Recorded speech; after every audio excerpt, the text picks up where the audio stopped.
Okay, so I think I've done everything correctly. I've got everything set up. My audio sounds fine. My camera is set up correctly to capture my screen, and I've got a non-natural light source. So hopefully this will stay the same the entire time. Fuck off. So I'm gonna be playing through 6.0. Probably just 6.0. I don't know if I'm gonna record on Geki. I might do it separately. I don't know.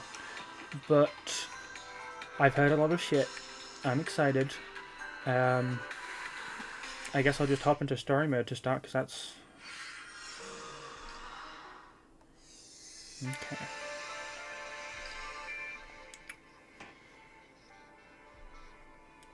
Do you believe in God? Deep within a giant's body, and above a heart are no longer beating, a girl stepped into a pool of red. It was too dark to see the colour, but she felt the liquid rise like upward raindrops on her face. She touched it after it touched her cheek, and she frowned. It was good that it was dark. Not for hiding what the monster in this place had left behind, but for the sight of the monster itself. She knew it without needing to see it. She'd seen it 3 times before, and even the memory of it made her shiver, yet she was a shaper with the hands of God. Taming monsters was a matter of course. She shaped her voice from her tongue, and there sent it off to the place where her apprentice awaited her, asking, "You ready?"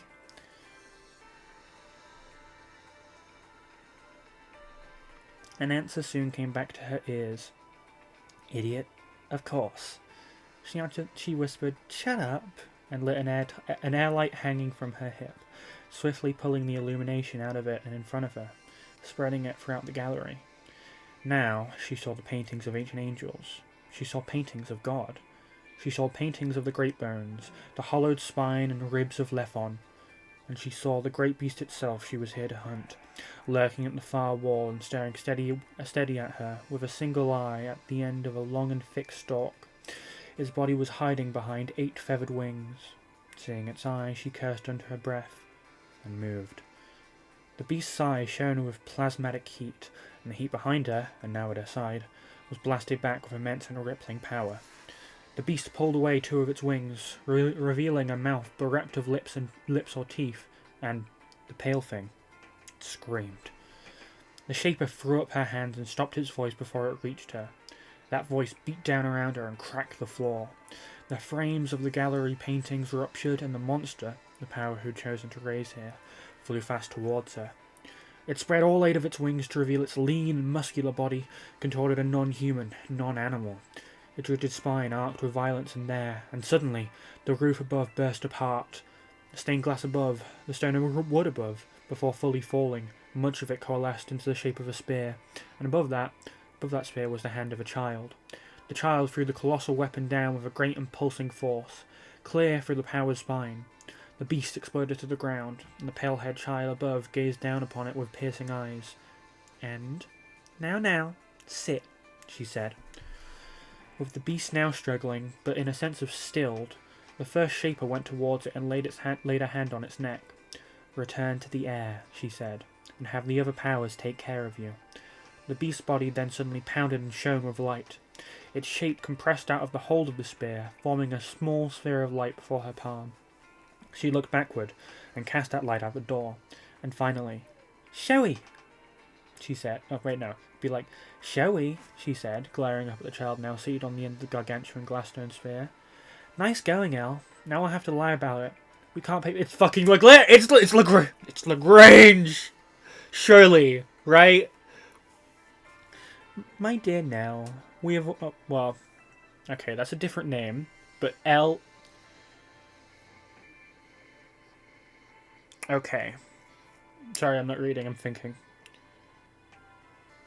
My best guess is L is Lagrange and Nell is Insight, but I guess we'll fucking see. Or Compassion into Insight, I don't know. "My dear Nell, we have always been arbiters of truth," was the child's reply. She smiled cutely. Her mentor threw a piece of wood at her head, and after it struck, she fell down to the debris. "Good thing horrors like that tend to make a mess," said the mentor, as her apprentice roared with anger. "They'll probably actually believe us. Look at all these bodies. Didn't even finish eating. Ugh." "Nell, you just hit me," said the child. "Shut up," said the mentor, not looking at her student as she began looking through the place for survivors. Do you believe in God? Not gods, but God. Do you believe in the one that exists beyond you? No matter your belief, God is real, and God is dead. This here is the story about the birth of a new God. But the question is important.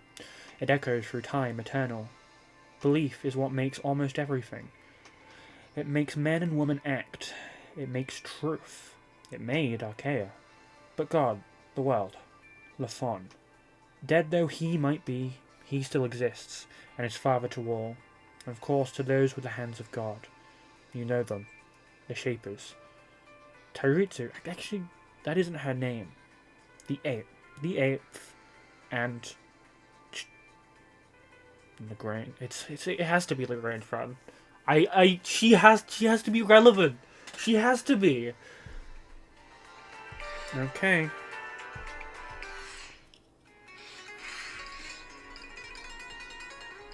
I'm gonna use her just for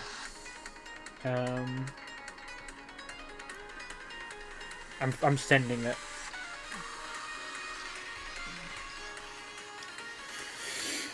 Okay. First shot. Also, I really like how in the trailer they remove the percussion from this intro. Okay.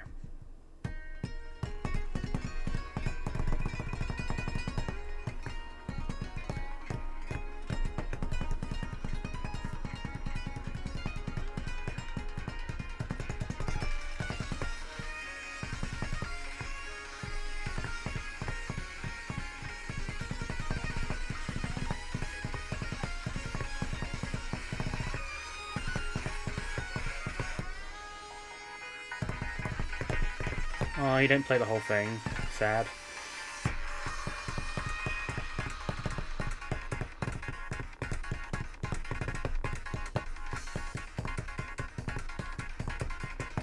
Nice.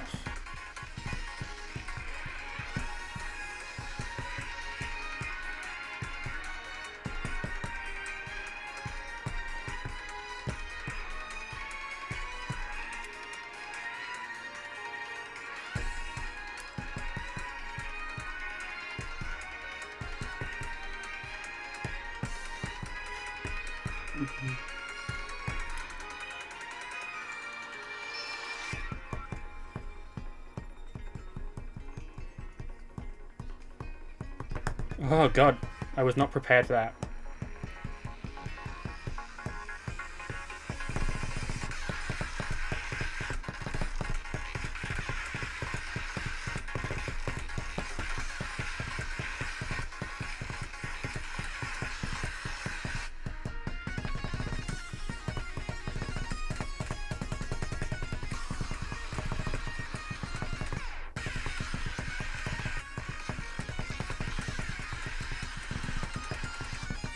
I understand that rhythm.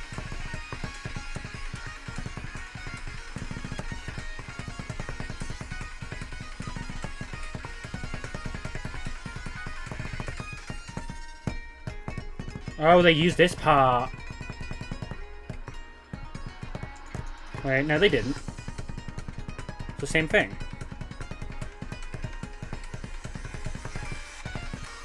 I'm getting so many bars.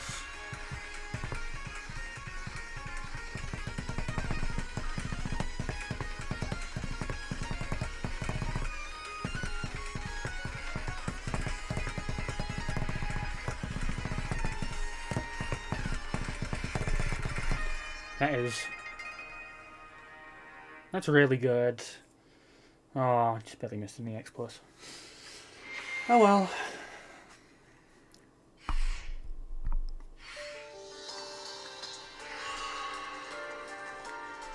Oh.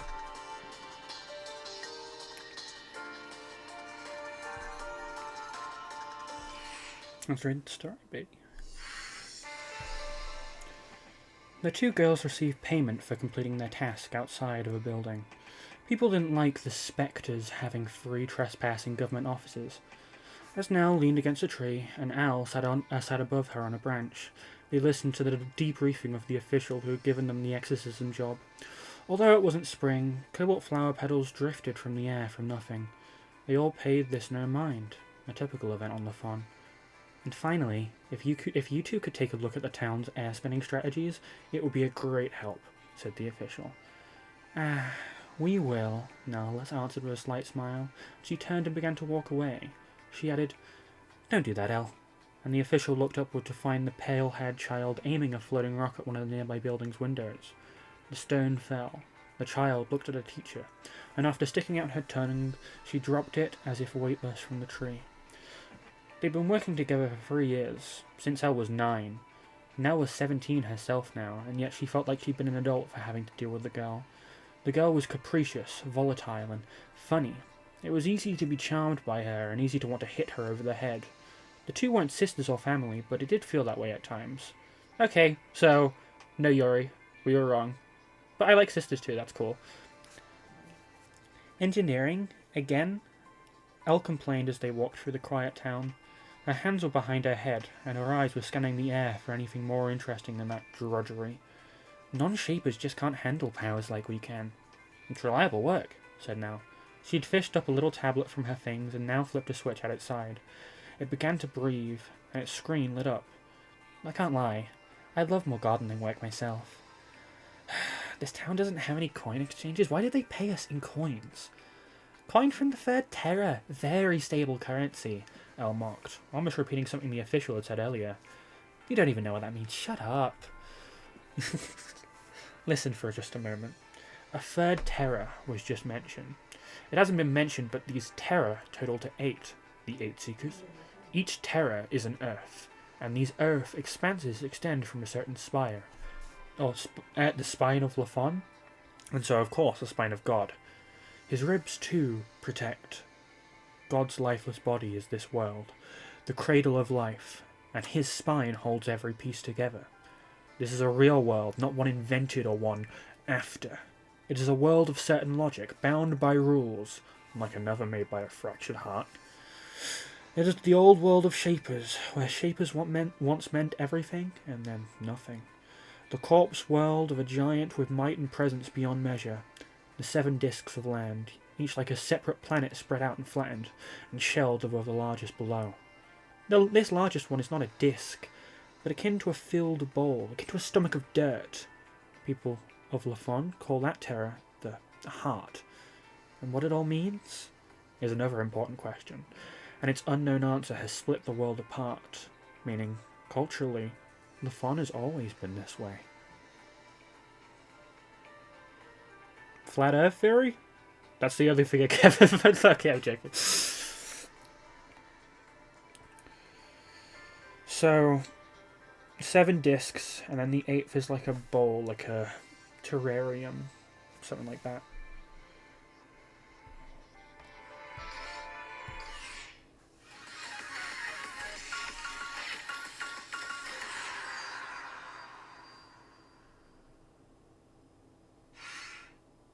I could play the future. Oh, I have to play the future. Oh no, I just have to unlock it.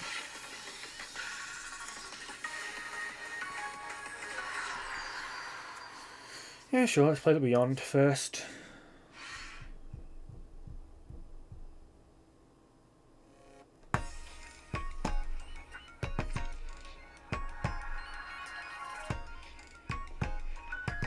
I'm so happy to have another Sky Delta song in this game, dude.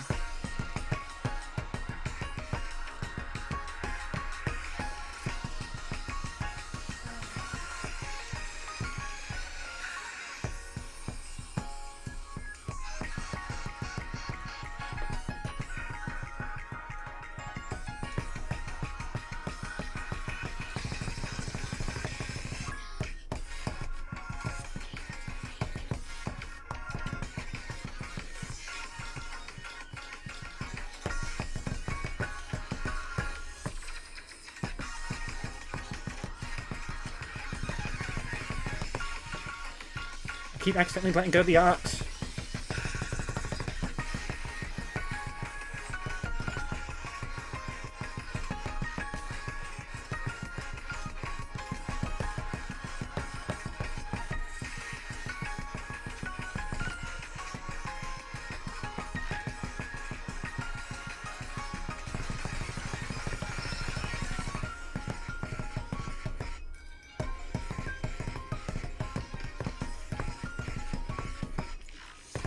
These patterns are so fucking fun. Should probably look to see who's charting these also. That's if it says. I don't know if it does. It might just be story aliases.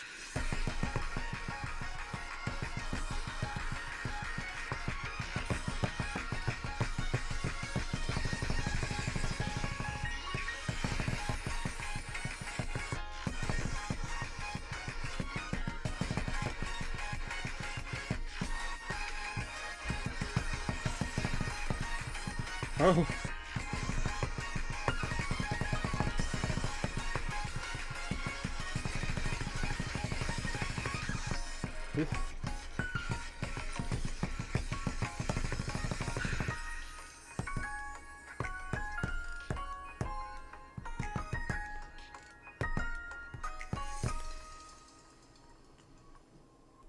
Damn, I didn't get an EX. Okay, I guess it is a... I don't know, that felt... These patterns feel very different. Or maybe I'm just not focusing as hard.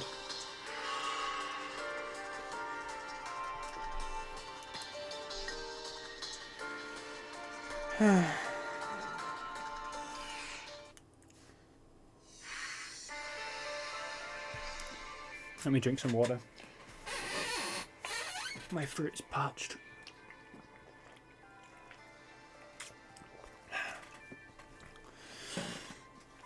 The two fixers always had to travel. In time, they made their way toward the fifth terror through the spine. The inner caverns of the spine were always busy with invention across many bone and man-made ledges, too crowded and busy to allow travellers to walk and climb among them. People had to ride higher or lower via spiffra instead. Jerking gargantuan metals, these frankly worrying machines were designed to loudly climb inside the bones of God. The girls always rode them to travel between terror as well. This day, they reserved seats beside one another, and as the spiffer climbed in fits and starts, they shaped the sound between them so that they could quietly speak. Other passengers, without such a luxury, scowled to see them. So, the Song of Angels is all total nonsense? Elle asked, her voice leaping with a crab-like transporter's terrible movements. Her teacher haltingly answered, No, the Song of Angels is one of the fourth prophecies, and while we did go through that bad time in the Lightless Age, I'm pretty sure the song just coincidentally rhymes with history. He kept speaking. Is the fourth dead? Asked Elle. No, she should still be around, and her faith, No replied. The second? I wonder when I'll get a number. And what name I'll be given, Elle sang lightly. When? No repeated, looking annoyed. You didn't need to be lucky enough to have Lefon whisper into your ears, and last I checked, only your eyes were special, Elle. I can see sound, you know. Mm-hmm. Hey, now, sing a song for me. No. Now, will I really never become a seeker? I never said that. I was just joking about your ears. It's random, practically. Nobody can guess what Lefon is thinking. Lefon is dead. God. Ah. And God's voice hasn't been heard in 1,000 years. The transport came to a stop. It had to, periodically, to allow passengers to rest. Now, look, said Elle, and her mentor looked, through a gap between vertebrae and out into space itself.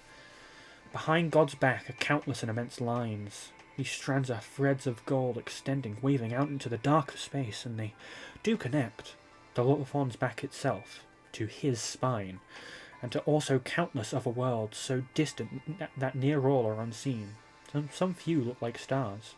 Ships fly to and back from them, riding along the gold like brilliant and darting lights.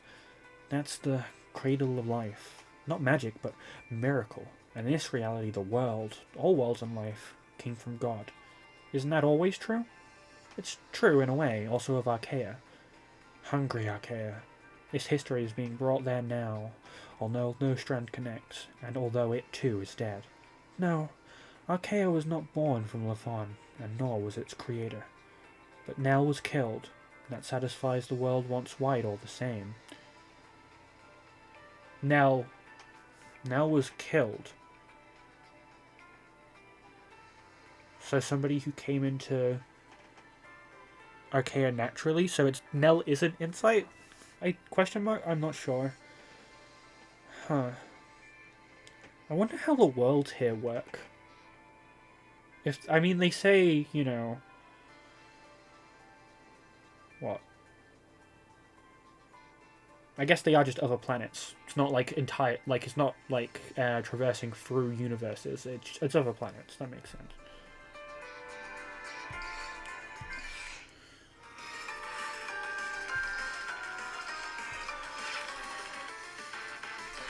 Okay, this song... when I listened to this song's preview last night, I thought it sounded so fucking good.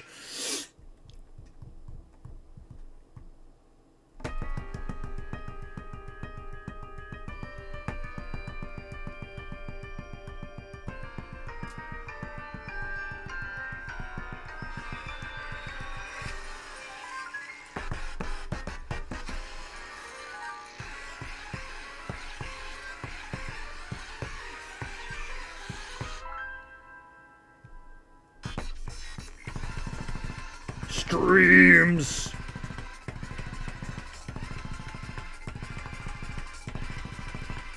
I can do this.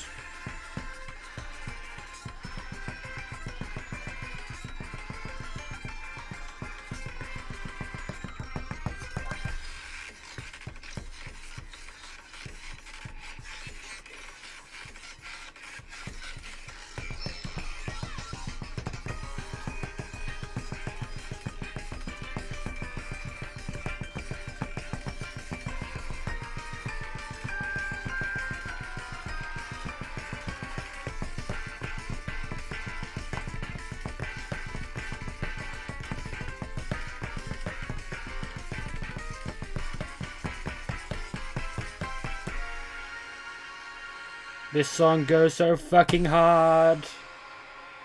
Oh no, slow down. Hey, diamonds? Diamonds? Hello? Diamonds? Diamonds?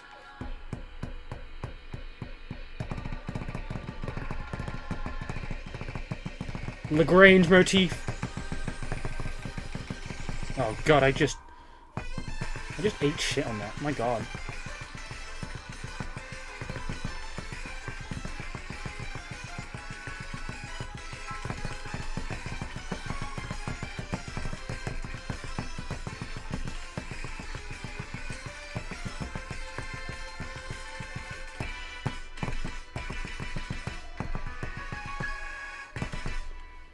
Okay, that sucked. Yeah, I lost focus when I got excited there, and I couldn't focus back in.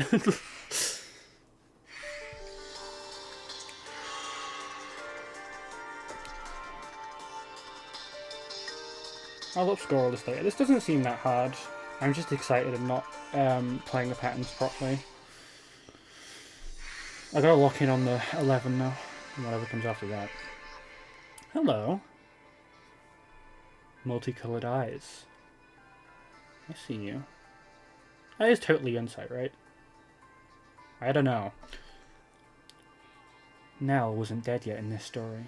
Nell dies later, and then dies again. I wouldn't be surprised if Lagrange was narrating this as well. Eventually, the girls came to find the second seeker of Lafon, whom God named Faith, an ascendant shaper, a strange woman who spoke breathily and always carried a large and shimmering spear. The two girls took up a job to suppress the air that involved her, and so found her now at the fifth terror's edge. It had been a month since they'd arrived on this land. They were a little tired and ready to rest. They tried and tried to snatch the seeker's attention, but she was only interested in the unintelligible words of the air surrounding them. Elle kicked her in her shin, and Nell kicked Elle's calf in response, and they scowled at one another. Unfazed, Faith finally looked at them, just as a flock of lesser powers obscure in shape began to graze through the air between them. Softly. "You're talking to me?" asked the second. Let me just read some of that.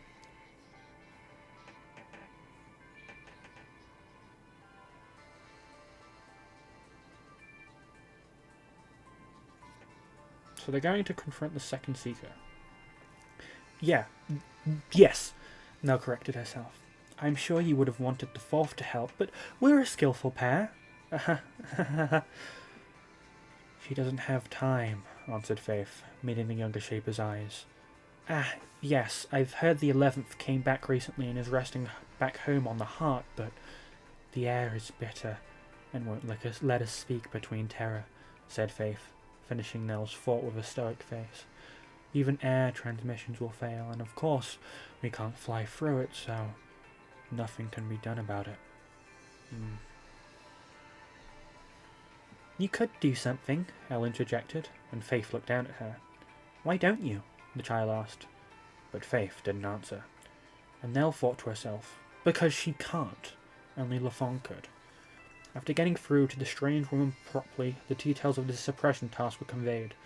Curb Lafon's breath and cast it back to the realm beyond the terror, to the swirling vortex that wraps over itself endlessly, a dance both seen and unseen. The place of power is called the air. That sea of life flows throughout the terror, and while it can't slip into Lafon's bones or behind his back, on occasion it will flow too greatly across the terror and cause malfunctions, in everything from machines to nature itself. There are a few similar concepts outside this world. Think of them as spirits or angels coming in all manner of shapes, moving through themselves and acting whim, and willfully to change the world around them, to spare spontaneous growth, to harm, and so on. And they are truly powers at times. Even one capable of wishing can't fully stand against them. And so, the two girls were able to help. Wishing. Okay. I guess that's what Shaper's powers are, being able to wish things into existence. A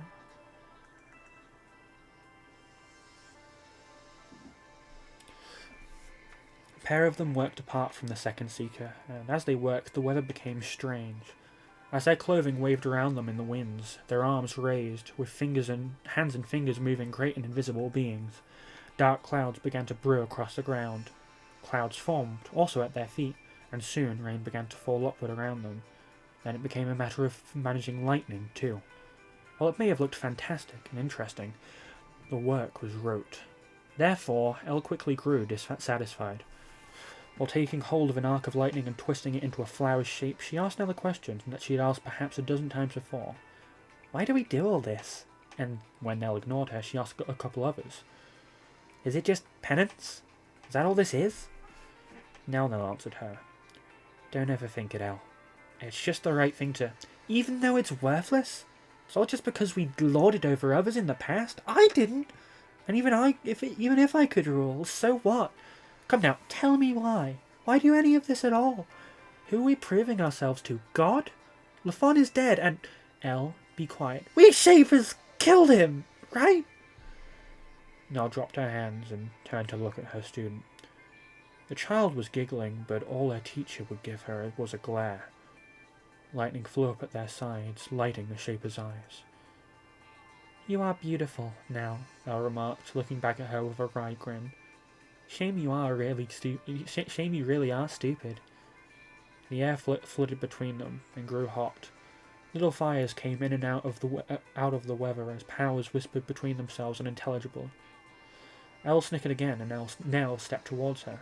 She grabbed the child's clothing by its front and lifted her one-handed, and her teeth grit she began.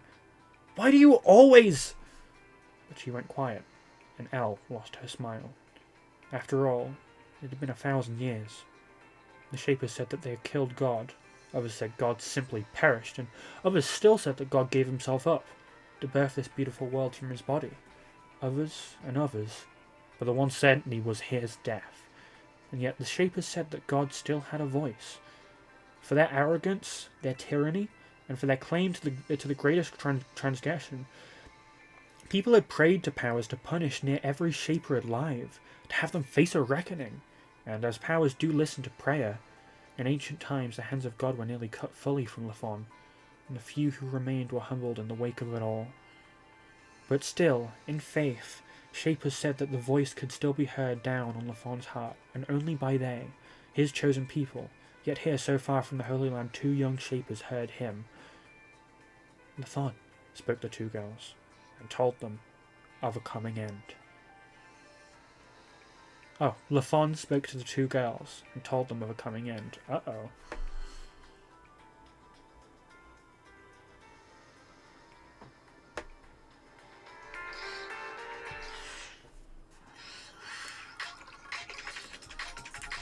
trying to play a tempo from dying.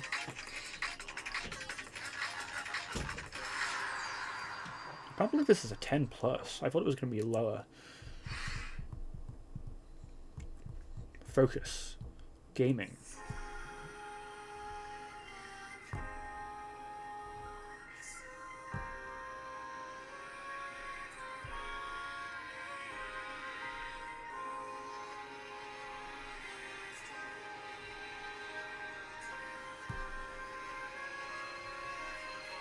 Oh, fuck.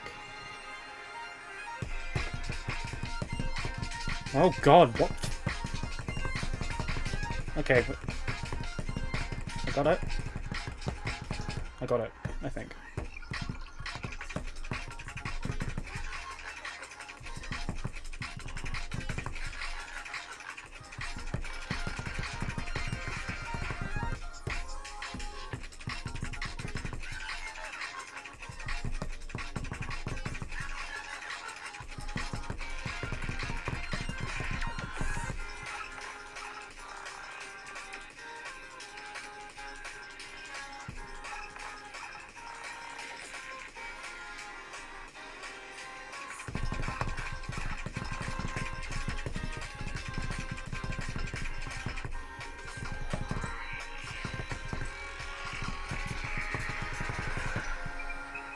Jesus. These patterns are so fucking mean.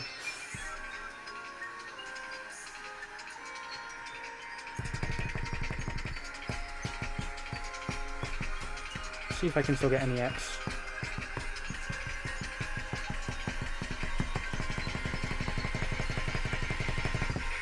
Ooh, Jesus.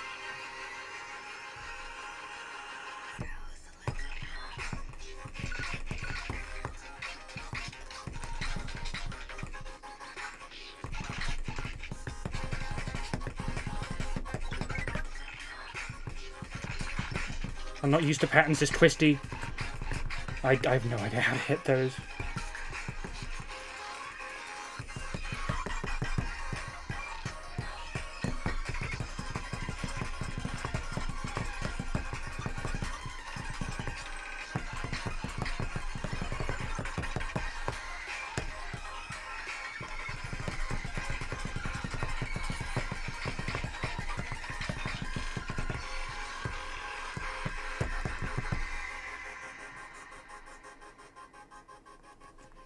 Oh, Jesus.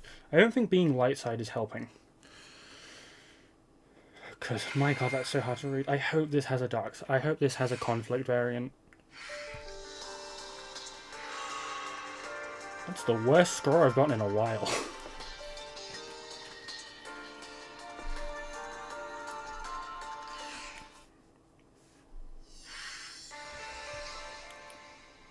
The girls may have had the hands of God, but they were only girls, and those hands would one day fade into dust. They were simple, only with some little ways that they could shape the world around them, and in Elle's case, a way to gaze within the world. They had not become ascendants, seekers. They could not shape reality itself, nor spare new creation. They could not fight with gods. They were only two girls, now in an overwhelming situation. It sounds familiar. They forgot what had heated them only seconds before. Looked around themselves, wondering if they merely heard some miraculous power that could speak in humans' tongues. But it couldn't be. It was too warm and too clear. It felt too sincerely in their hearts and not in their heads. It was him. It was Lafon, and he had told the two the same thing. And now repeated it. The second seeker is going to sever Lafon by his spine? You heard that too now? So it was that was Lafon? Lafon talked to us? You heard it? Nell asked, not having heard Elle. She then stammered to the child. Yes, yeah, I heard it. That was... Worriedly, Elle asked her, What did he mean by when they sleep and wake? The powers beyond the terror, Nell began. He means when they rest and go dark for night, and wake and glow bright for day. Lafon has no suns or moons, only them, and he said it twice, so... 2 days? 2 days. They were quiet, but the storm of powers around them raged all the same. She'd have to go behind Lafon's back, Nell muttered. Some power would stop her otherwise, but cutting through Lafon's spine, is it even possible? Even for a seeker? Nell placed her hand on her mentor's. Nell was still lifting her by the front of her clothes after all. Nell put her down and looked out over the edge of the fifth terror. If it's in 2 days, she said quietly, then there's no one else to stop her, only us. We can't call anyone else about this, and if we would, who would believe us? We don't have to, Nell finished, and Nell looked back on her confused. Lafon said, this is death. This is done. We don't have to do anything. We don't even need to stay here. Elle, you mean... After saying this briefly, the teacher went silent. If you leave by a strand, said Nell, the strand in the world it goes to will be destroyed with the spine's collapse. It happens with any strand being severed.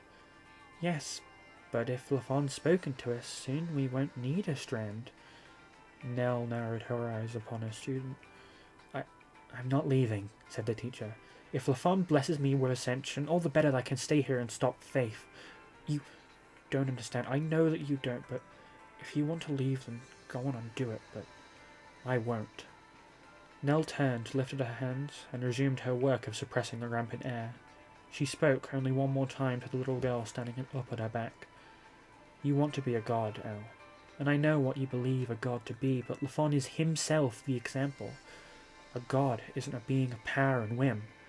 A god is a saviour and protector, and that's why we call one's favour grace and a blessing. Elle did not leave. She helped finish the job, and the two of them shared a moment of tension between themselves and Faith when the Seeker returned to them.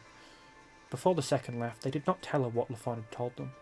After all, they did not understand her, and did not want to. They feared her. However, they would need to face that fear, to face an end unforetold by the Song of Angels. And in 2 days, when they would meet once again, they would shape the world itself. Everything, anything, if only to stop her. Jesus. Okay, so one of the Seekers is planning to kill God. That's what those announcement tweets are talking about, I guess.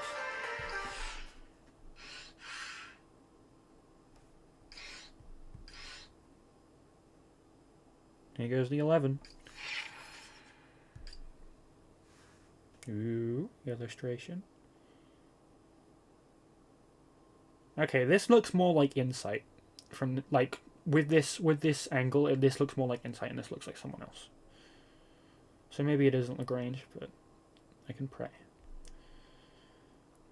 Through Umbral Field 26, where shadow hail fell, over the sunken mountains, past the frozen capital Non, beset by frigid air, the girls marched, rode, and flew through the Fifth Terror, reaching a gate city and finding their illegal trespass through Lafon's back. They tried a little subtly, but not much can be managed in a rush. Even when shaping light around oneself, the invisible can be quite visible. But still, they made their way. And then they were there they were, behind him, where 1,000 strands were laid out, where they bled oxygen to flow throughout space itself, at least here, behind the back of God. So Lafon is providing, like, this entire universe energy to all the other worlds. That's what I'm gathering. It was a forest of gold and giant threads waving out from a tower spine, and a woman was already there, wielding a spear that shimmered strangely against reality. She, the second Seeker, looked out at them. You two, she said, looking up on them dully. I know the two of you. Why are you here? To watch the comings and goings? When they didn't answer, she nodded gently. Ah, she said. It must have been that Lafon spoke to you. Nell asked her. Faith, did Lafon tell you to do all this? And Faith replied, I believe this to be what he needs. She shook her head sadly. Nothing I tell you would be anything you want to hear. You're right, Elle answered, and Faith nodded her way. Lafon's death is a cruel miracle, said the Seeker. You two, who haven't seen any world apart from this, you think that his love is all that matters. You move along lines that you think he wants you to move along. You're all slaves to Lafon, and Lafon slaves to you all. This is a bad place. Worse than you can even imagine. And it doesn't need to be. Faith lifted her spear, and while it certainly seemed off to Nell, staring at the blade caused her to reflexively wince. That edge hadn't been made here, and merely by existing in a space to it, foreign, it was already cutting at the world. To look at it made Elle feel as if her eyes had been cut too. It wasn't simply a spear to kill, but something forged to erase. I won't bother telling you the plan, said Faith. Only the result. Rebirth. Through countless deaths? Asked Nell, her voice beginning to shake. Erasing a board isn't a big deal, Faith replied, even if you don't remember what was written there. Hearing this, Nell had enough and launched herself forward. Breath was pulled from lungs. Storms were summoned within space. Matches were lit, and fire was cast from them. Force was thrust forward. Force and power. It's how shapers fight. With everything. Everything. Although to call this a fight sincerely would be a lie. In time, Faith simply pointed a finger at Nell, and just with that, the young girl was violently pushed back.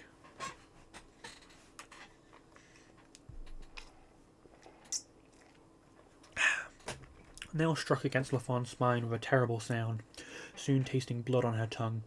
She shook, almost paralyzed. When she looked up, she saw that Faith had her hand at her apprentice's neck. Her thoughts rushed. She wanted to cry out. She prayed. Yes, she prayed. It is hardly ever enough to want, or even to need. What bends the tide of what some might call fate might be a miracle, but often it is instead born from old seeds. Seeds of passion and effort and time may be recognized. To the erudite and assiduous, should you speak to God, he might hear you. For something like that, you don't need faith. And yet Nell, that girl, she believed in God, and it may have made her think.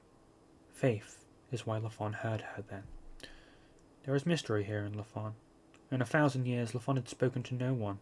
Lafon is dead, and has been far longer for even 2 millennia. Has he desires? Has he wants? What compels God? Why did he speak to Nell? 1,000 years before, why did he speak to Faith? To some end, surely. God has plans for all of you, after all. Nell heard Lafon's voice again. His sound bled into her, and the spine behind her grew hot.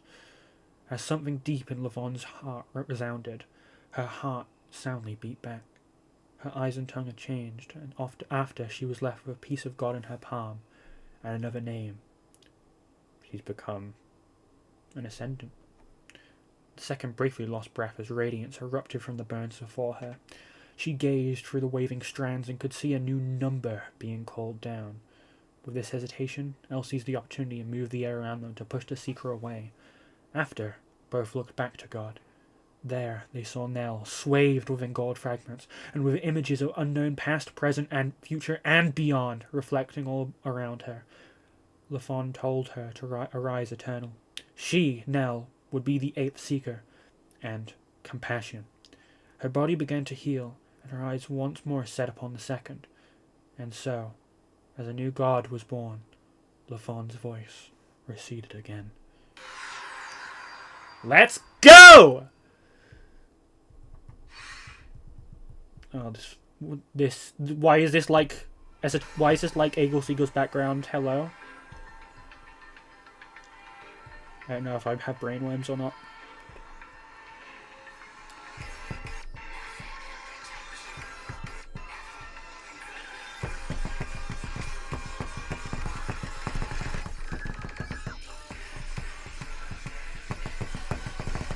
Oh.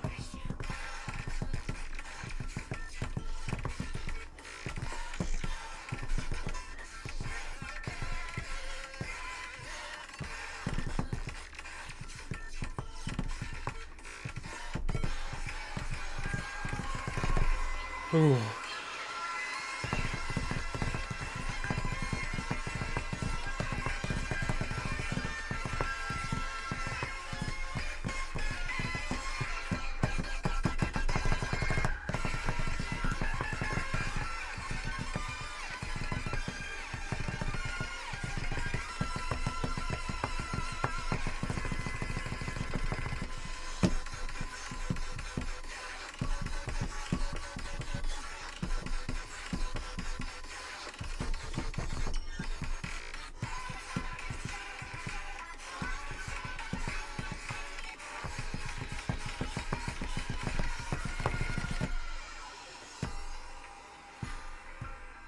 Jesus.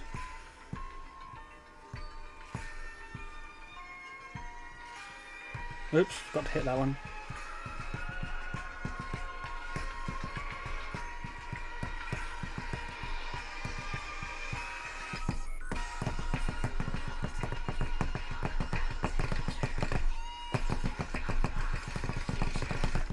God.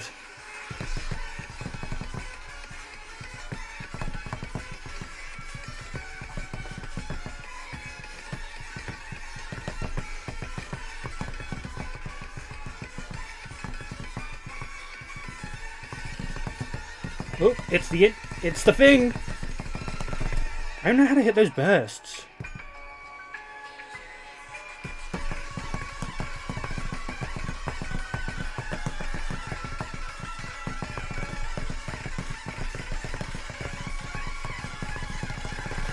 Jesus. I might not even get a double A on this. Wait, this is the end of the song.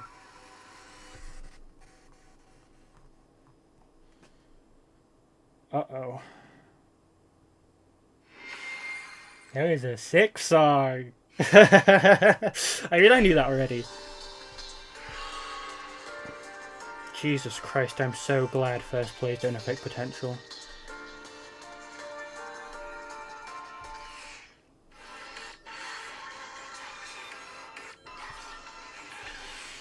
Okay, what next?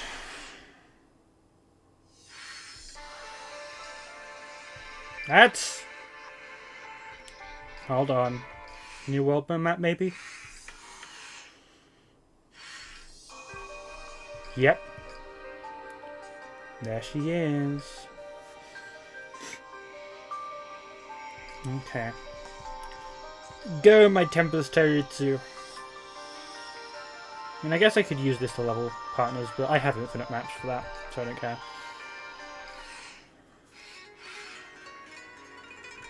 I get a chance to upscore this.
Play this with both hands so I don't get jump scared by the face. That,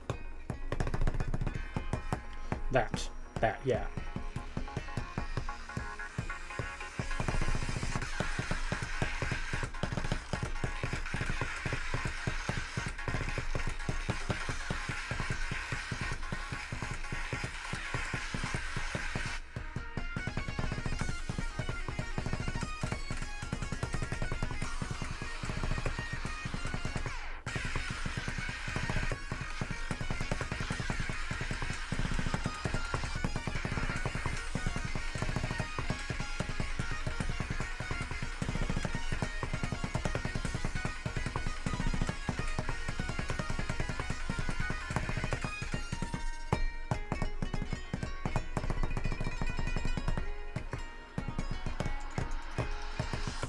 Oh, I got a far. Sad.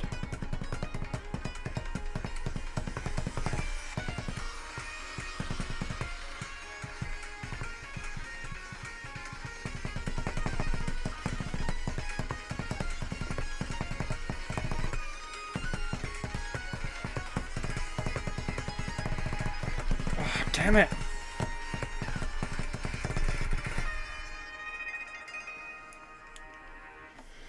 I can totally get that.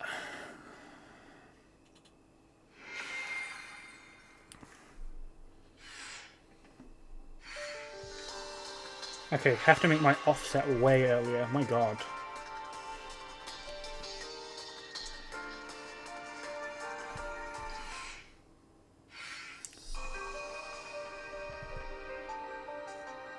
Why is it just 10? Why am... Oh! Okay, you don't get, I guess you don't get the multipliers. Hey, what the fuck is that? What is that? I kinda wanna land on the Stemotype, but I wanna find out what the fuck this is.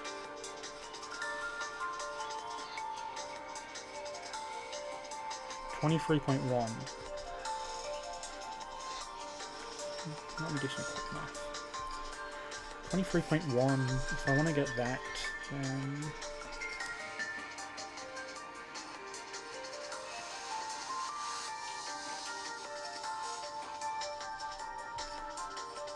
I mean, if it has no number on it, I imagine maybe I'll just get it as I pass by it. I do want to get that...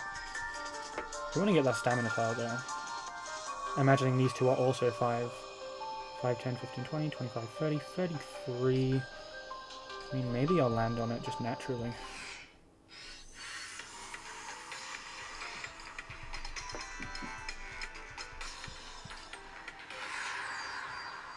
Okay, get it on the run back.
Oh, damn it.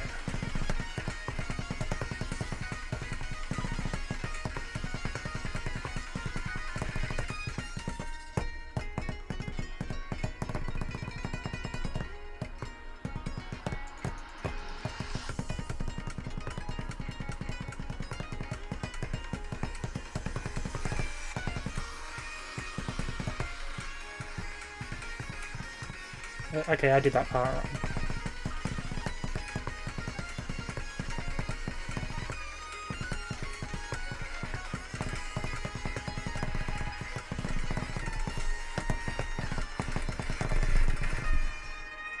Okay, are those not 24s? Are they 20ths or something?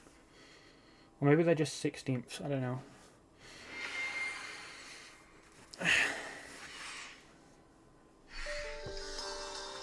That was worse. But hey, my offset's fine now at least.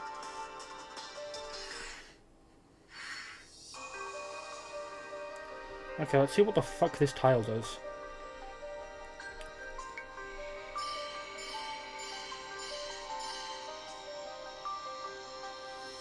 Hey. I don't like that. I don't like this. Why is Satan here? Please leave. Is this like a supercharged tile? Do I get like a stronger launch? Okay, I'm gonna play the futures.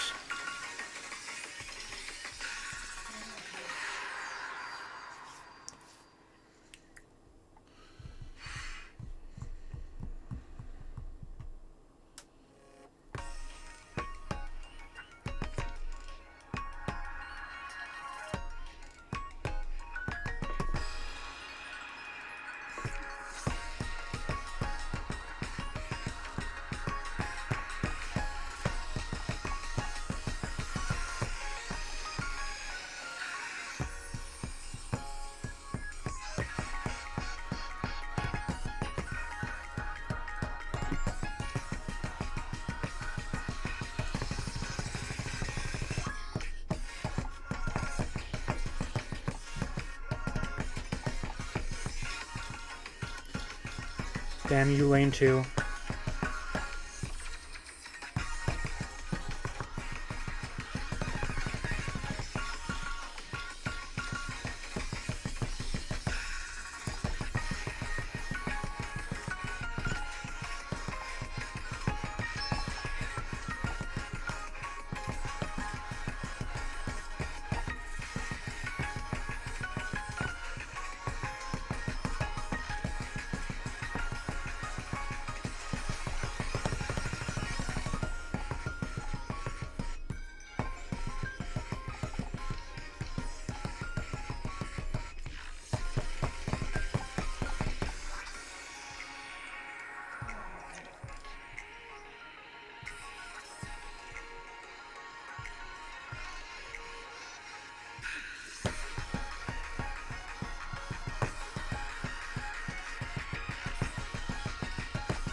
Chat is not over. Do not raise your hand from the screen. That wasn't too bad. 9/11.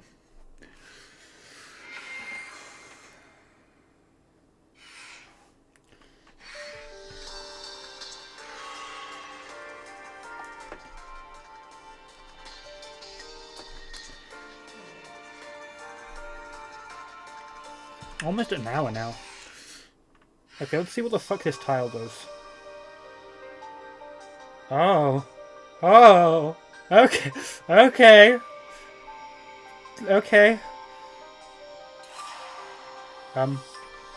What? Give me my fucking progress, bitch!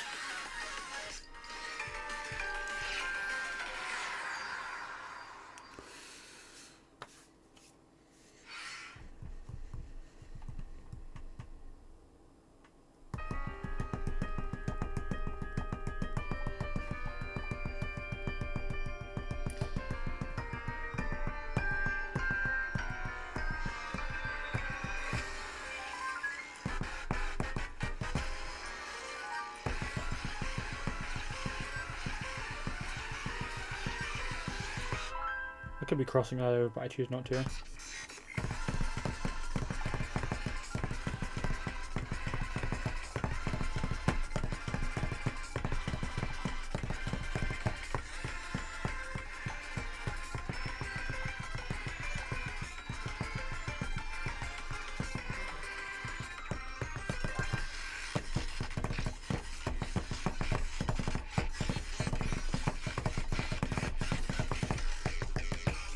I don't know how I'm still holding PM, dude. I do not deserve that.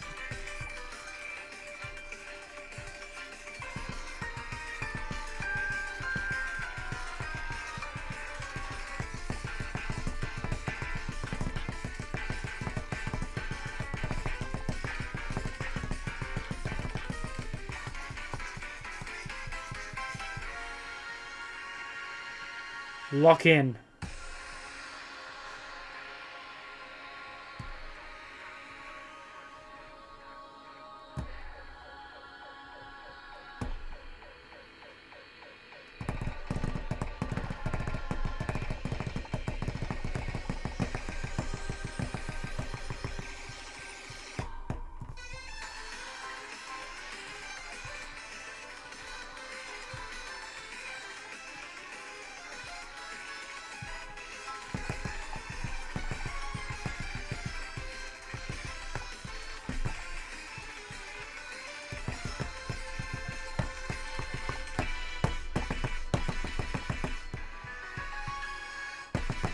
Sightread PM to 9+? Let's fucking go. I mean, my AC is kind of bad, but whatever.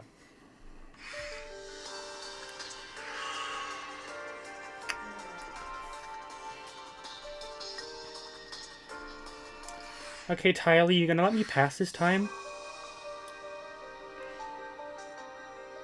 That's better. Okay, never mind.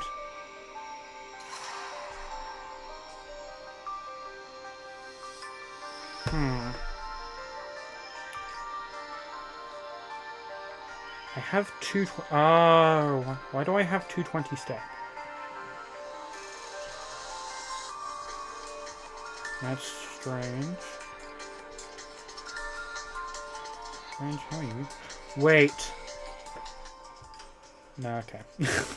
I thought maybe there was a chance.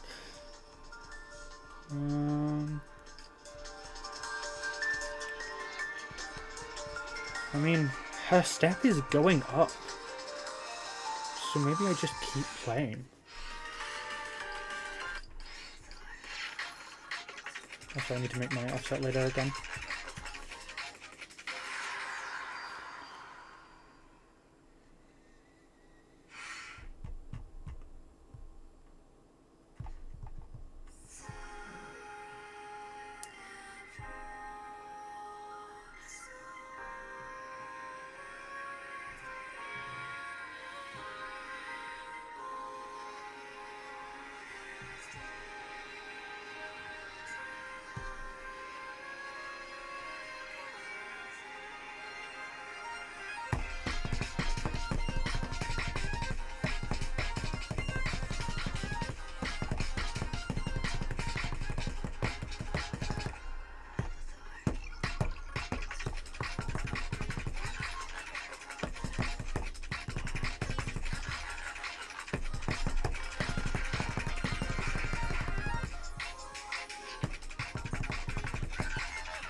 Oh.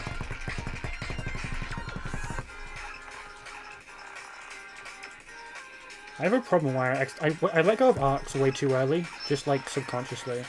And then obviously they red when I try and grab back onto them.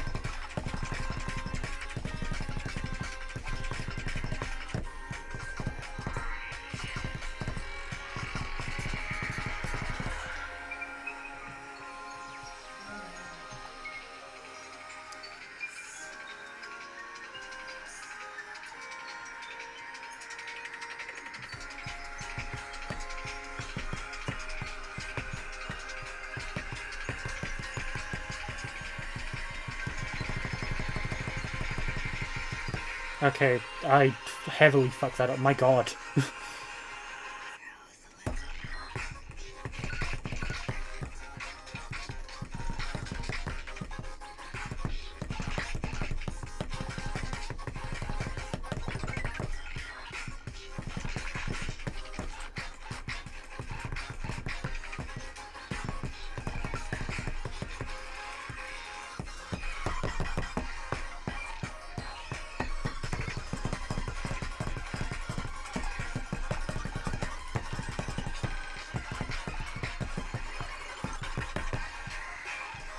Like that.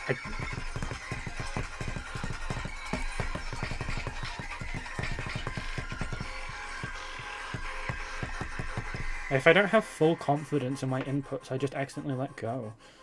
Oh, fuck. That just cost me the EX.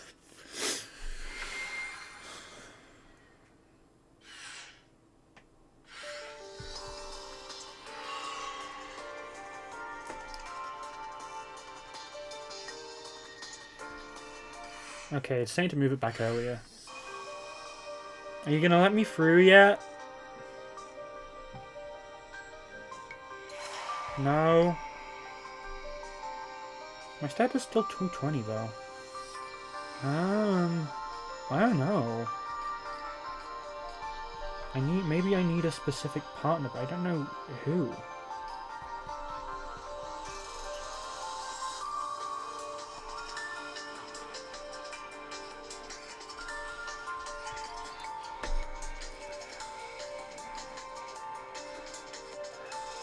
Okay.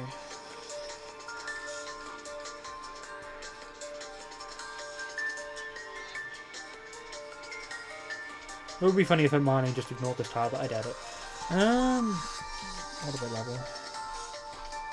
I don't know. I can't use Insight still.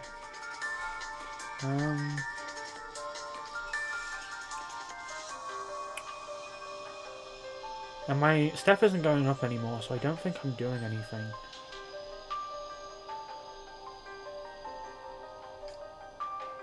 I could try using Lagrange, but I doubt that'll change anything.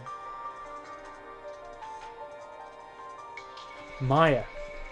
Maya, maybe. Actually, I don't know. Maybe, but she's not relevant right now.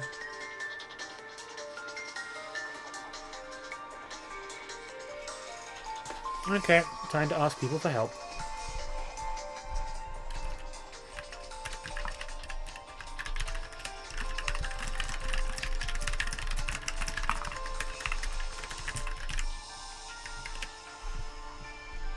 And I guess I'll pause while we wait. Okay, I've been told I have to go do something out of world mode. I have to go awaken compassion. I presume that's to do with Lament Rain. But Insight's still not available.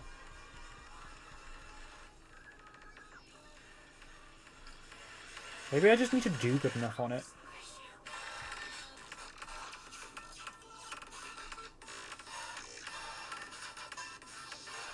Where does she appear? Well, she appears in story mode, yeah. Oh my god! Is this it? No.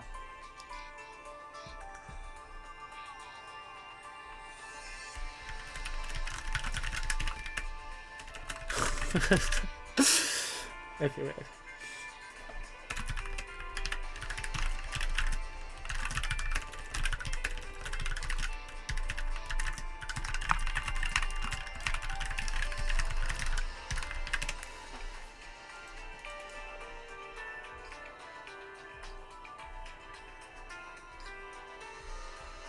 I mean, she's there.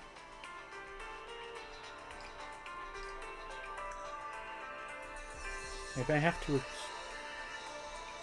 explore the map?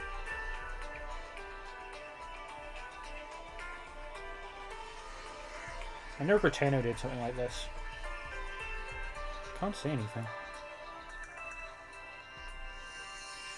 So there is some parallax. I don't think that's related. Is this... for some reason VS8 got locked again. I'm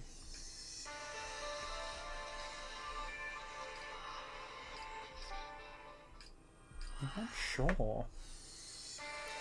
Awaken Compassion.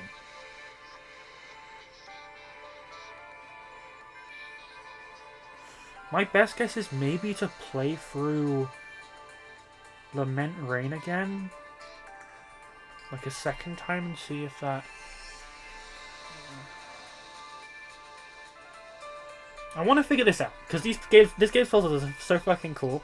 Where else does she appear? Profile, maybe? No, she's not in there. Is there anything new in course mode? I doubt it. No, it's still the same as before. Music play. There's Lament Rain here. My...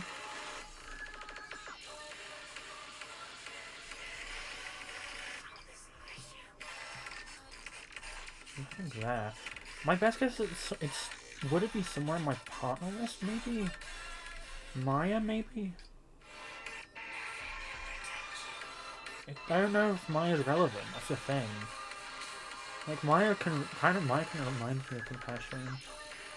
And I imagine they wouldn't, like, literally require you to go play, fucking... what?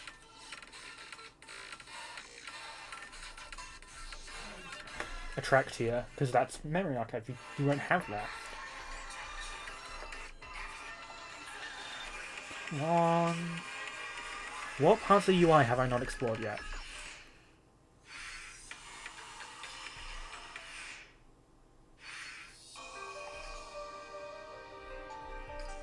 Do I have to maybe scroll up? No. Doesn't let me scroll freely. Can't tap her in the menu. 666. Where does she appear? What do you mean by where does she appear? Because she appears in the story, yeah. She appears on Lament Rain's jacket.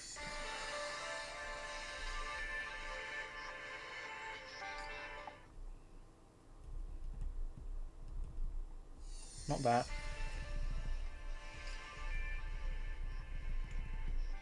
Wait, what was that? Did I see something? No. Okay.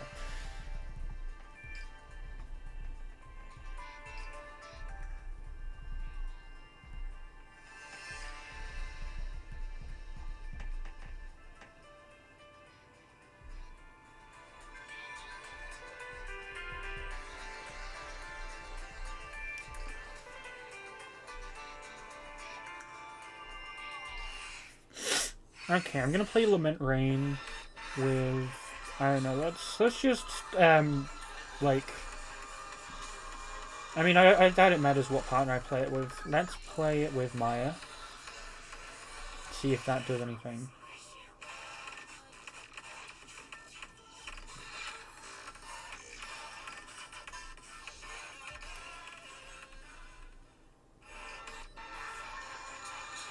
I guess let's see what the 10 is like.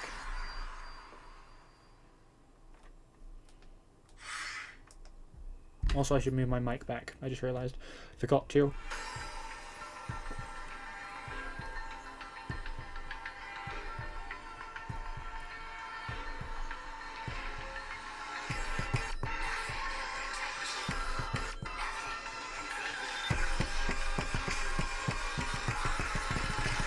Oh.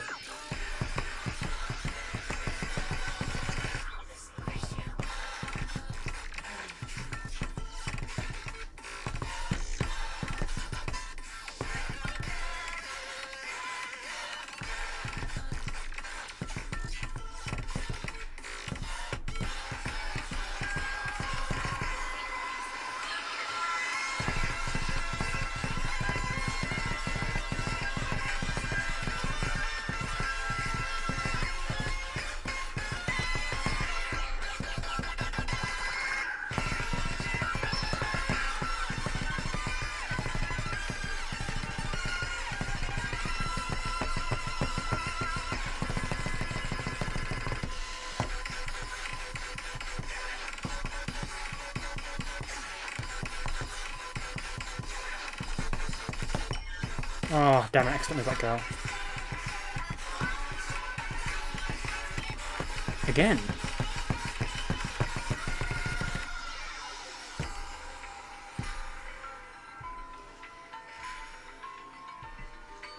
It's probably just playing this where you're on that tile in World Mode, honestly. How did I miss that? And I was overthinking. Okay. You're fucking with me.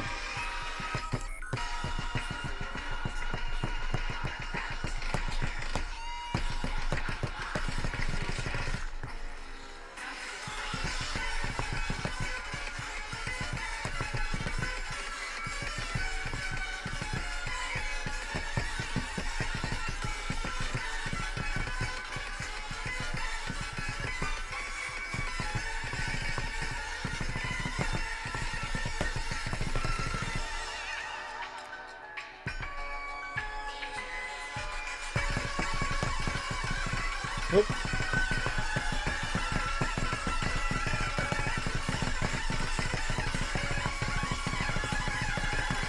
I fucked that pattern up a bit.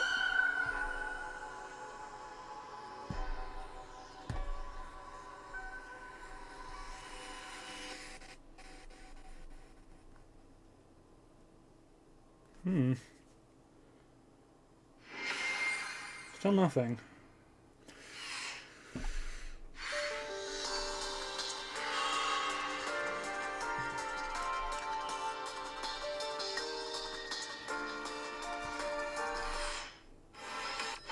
And I'll go check now.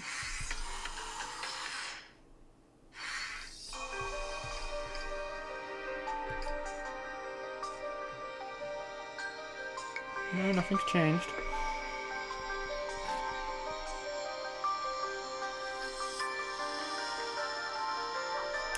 I have to awaken compassion. Like, awaken like the gameplay mechanic? That's not what I want.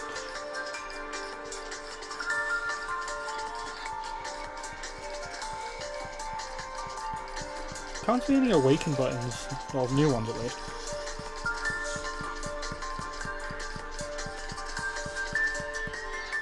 Yeah, I'm not sure.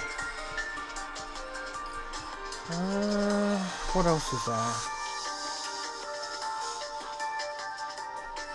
Where does she appear? That's the only hint I have. Where does she appear?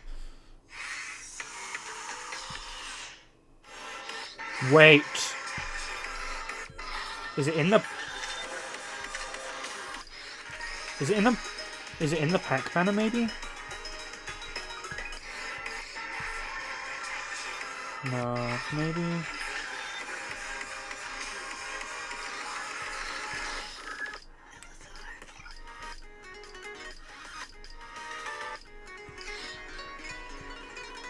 Come on.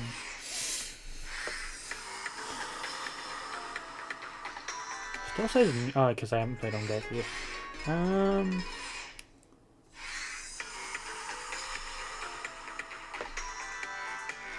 It's something outside of world mode.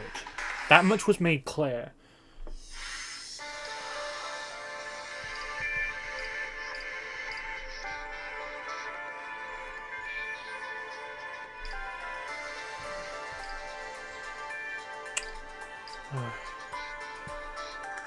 I'll ask for one more hint, and I'll just get the answer.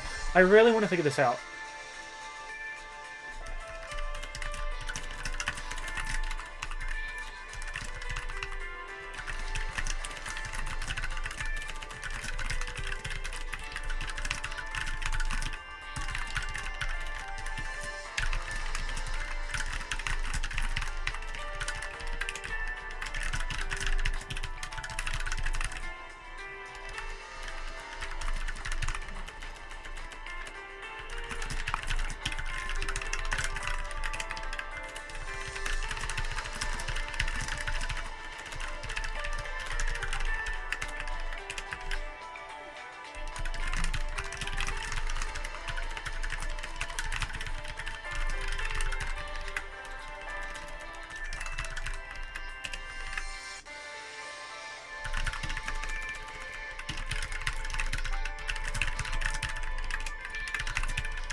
Channel your inner insight. What the fuck does that mean? Okay. What did insight do?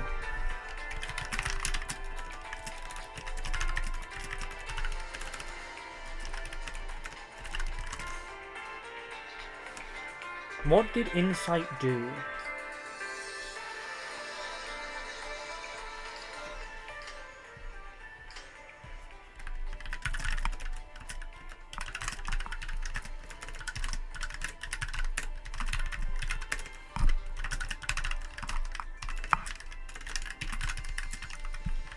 Wait.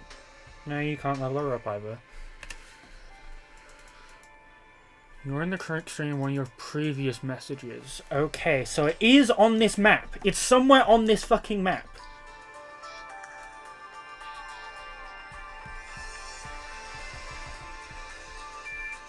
Figure that would ignore it.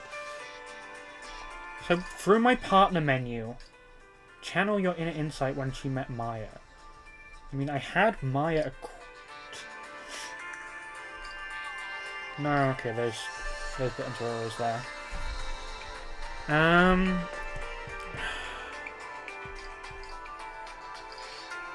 No.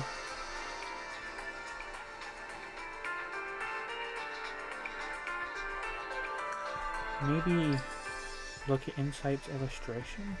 No. Oh, fuck, my mic.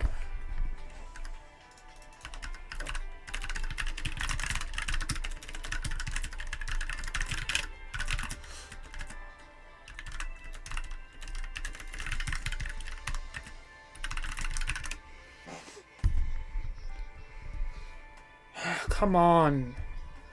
Okay, I'm presuming on the right screen means that it's somewhere here.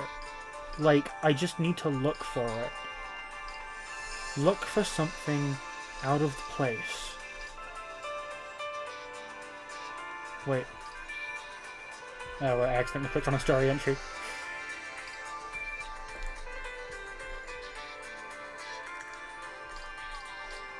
Channel your inner insight. Channel your inner insight. I mean, what? She...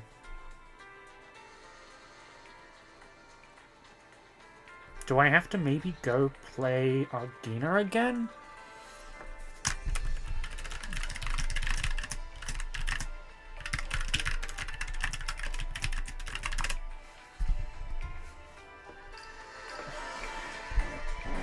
No, like, it's not playing a song. I was on the right screen, somewhere in these guesses. You know, either looking around the map or looking in the partner menu.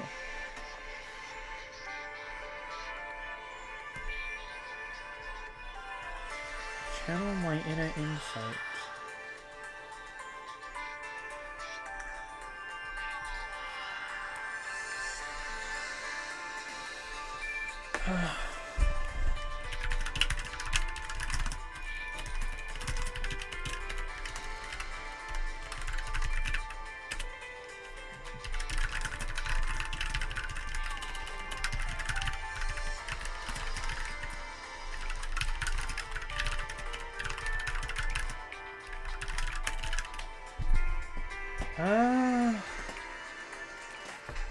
I've been here like 24 minutes now. Well, not stuck on this, but...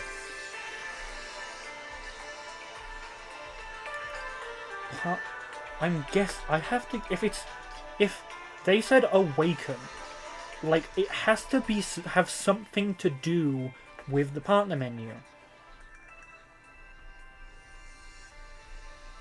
Right?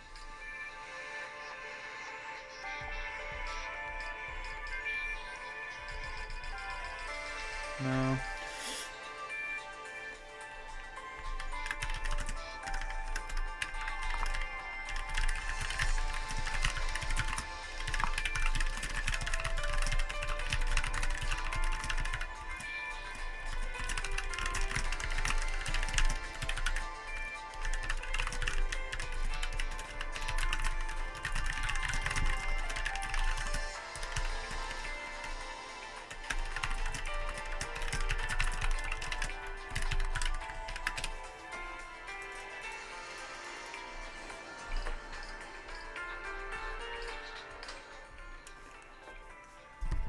Come on.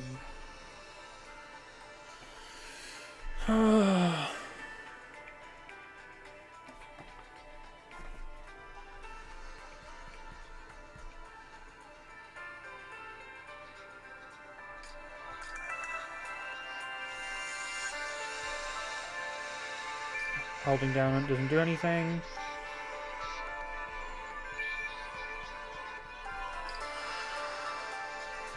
There's nothing here, I think.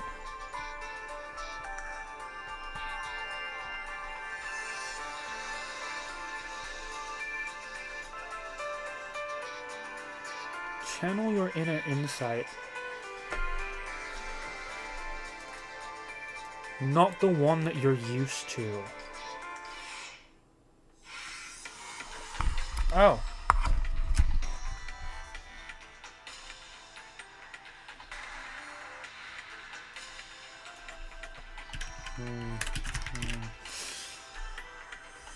Okay. Not the one that I'm used to. It has to be this one, right? Like this partner select menu.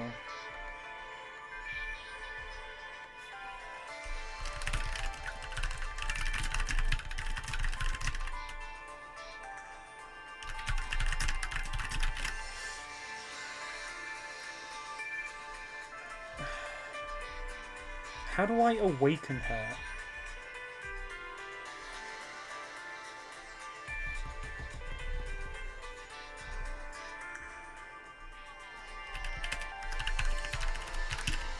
Oh. Oh. I see.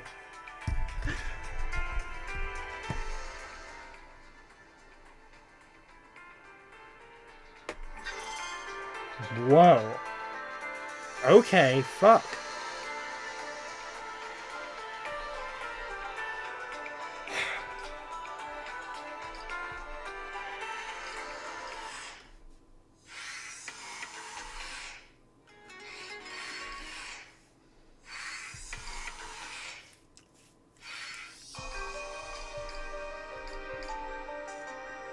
Okay, now what's going on over here? Am I able to bypass these now? Unless... No, that didn't unlock Compassion, because Compassion's the this map.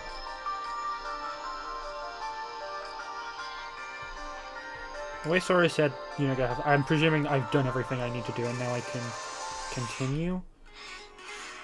Let's just try, I guess. That's not what I want to do.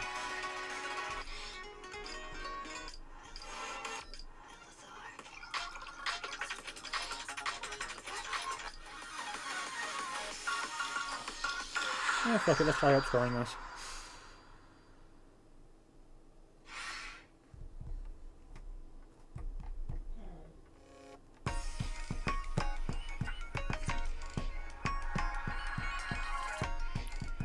Wait. I don't have, yeah, I have Tempest Gauge.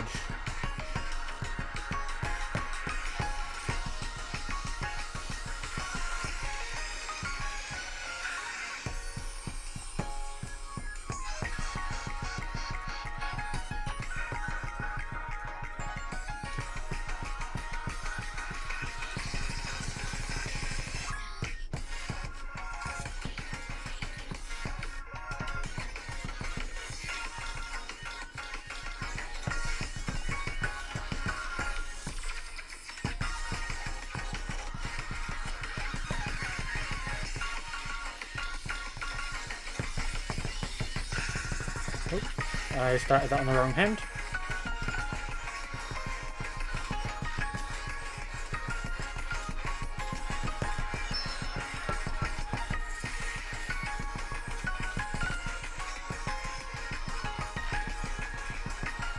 I can't see lane form, my hands are crossed over like that.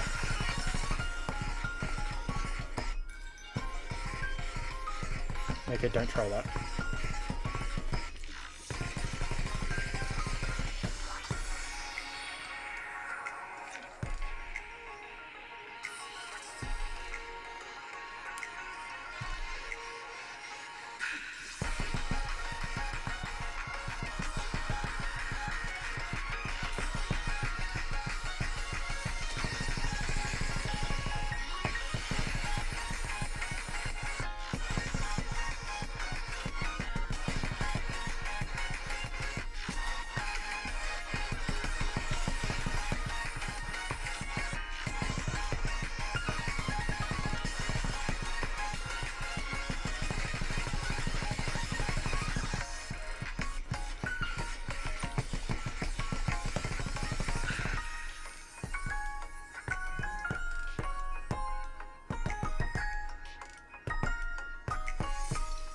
Please give me an EX. Thank God.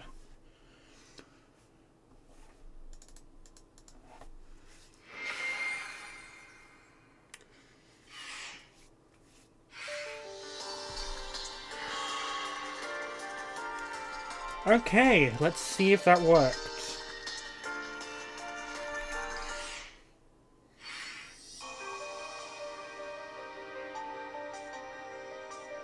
Yes? There we go! Ha ha ha!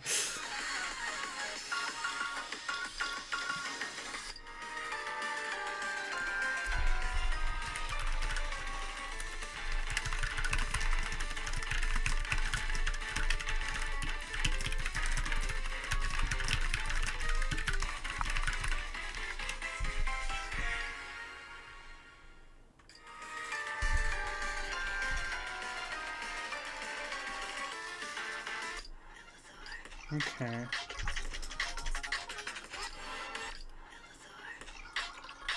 I guess I can try upscoring Breach of Faith. It's a very twisty, very twisty track.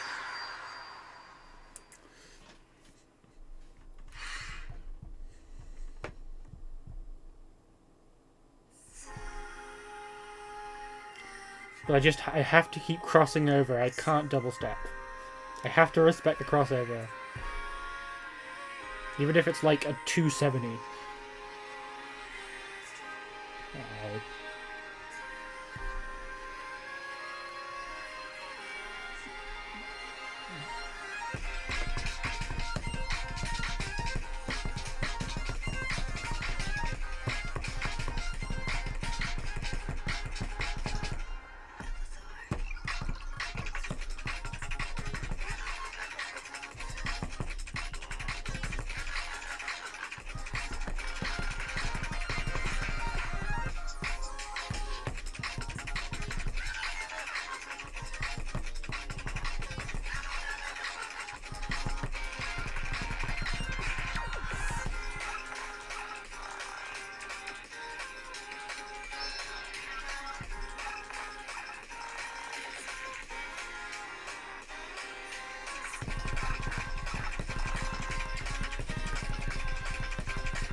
Don't fuck this up this time.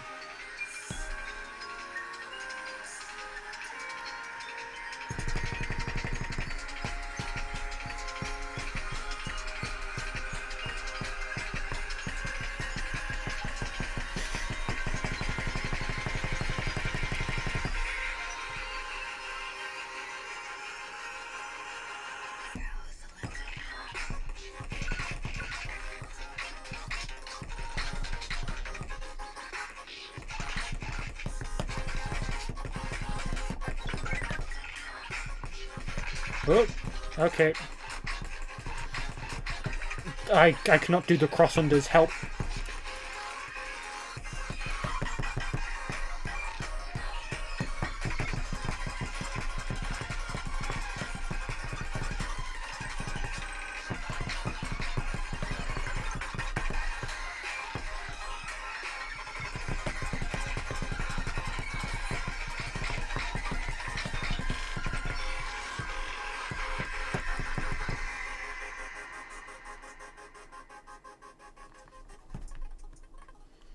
No, I didn't get any X. Well, whatever, it's still an upscore.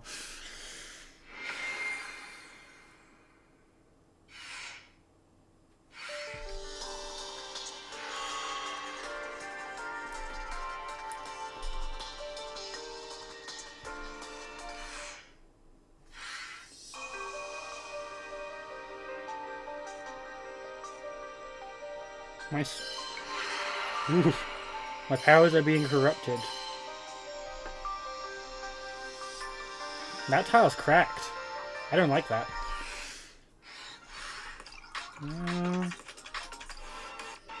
I can probably get like a double A on this.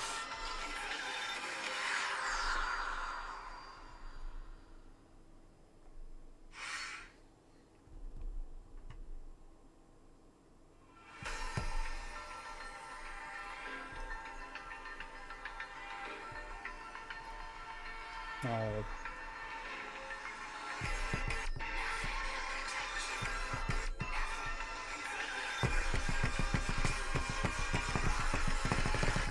I've got to learn how to hit those bursts. There we go, like that.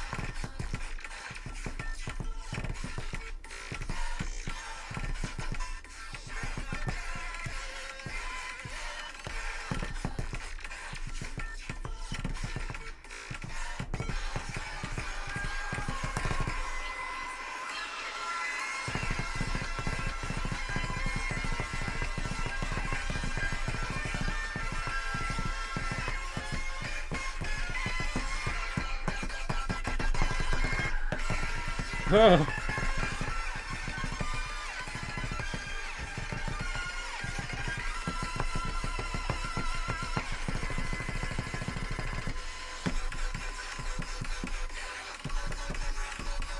Oh.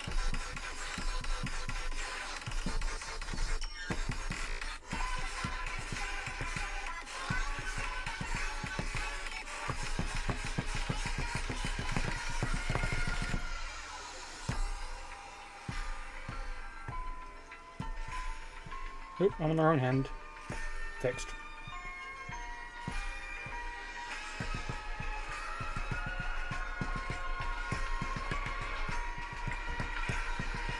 I'm on the wrong hand again.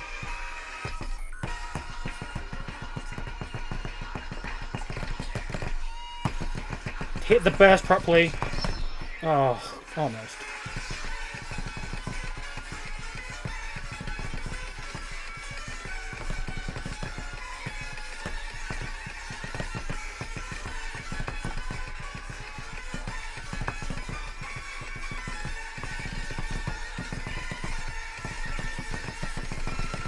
There we go, I hit it that time.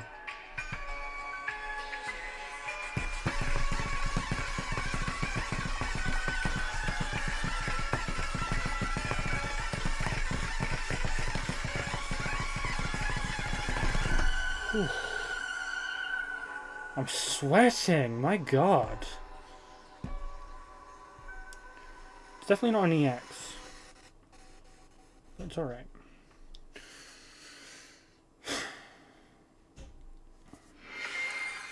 Okay, let's see if this breaks past, see if this breaks past all of these.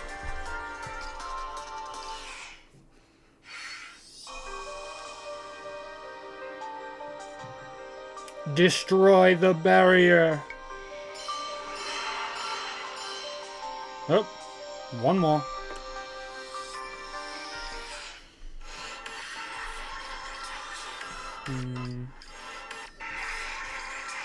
Let's try again. I think I can get a better score.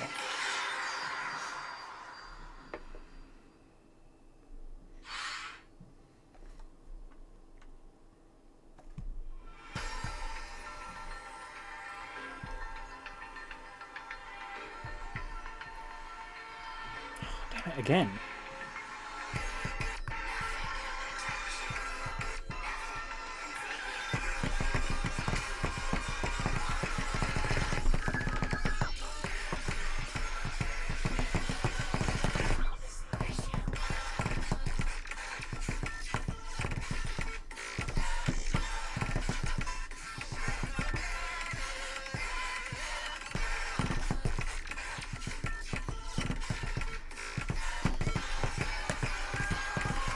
Why did I miss that one arc?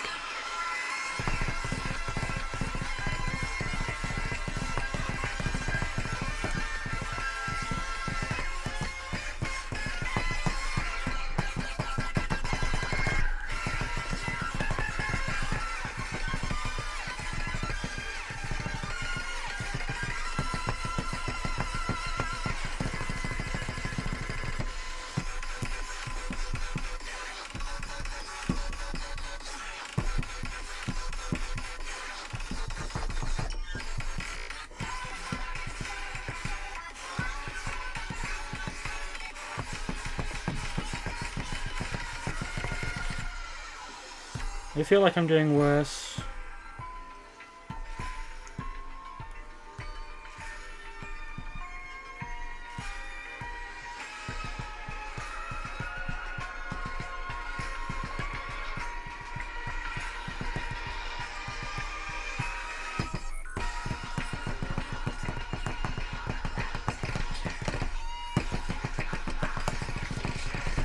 I didn't hit that time.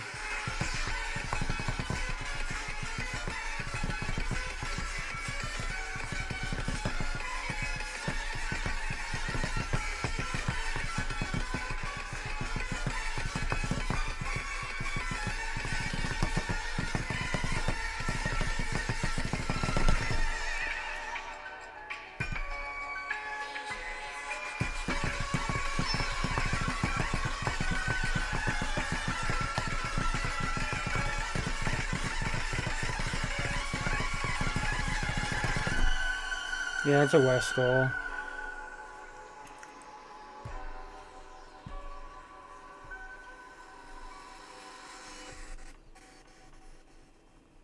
Maybe?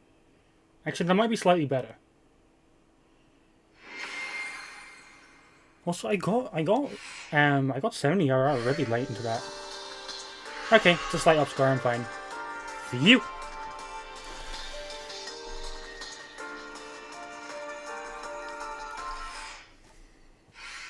Okay, Compassion, come home. What? Hey. Hey, why is there suddenly more map? I don't like that.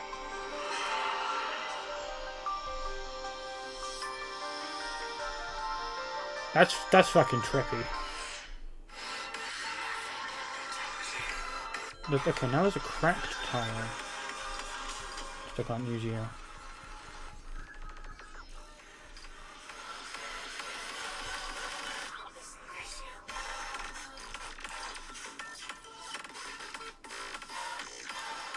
I want to try and get an EX on this. I feel like I can.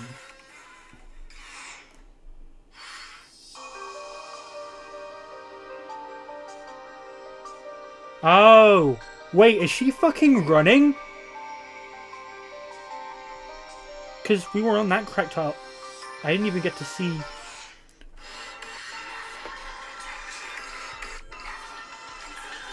I guess I'll try getting an EX on Breaker first.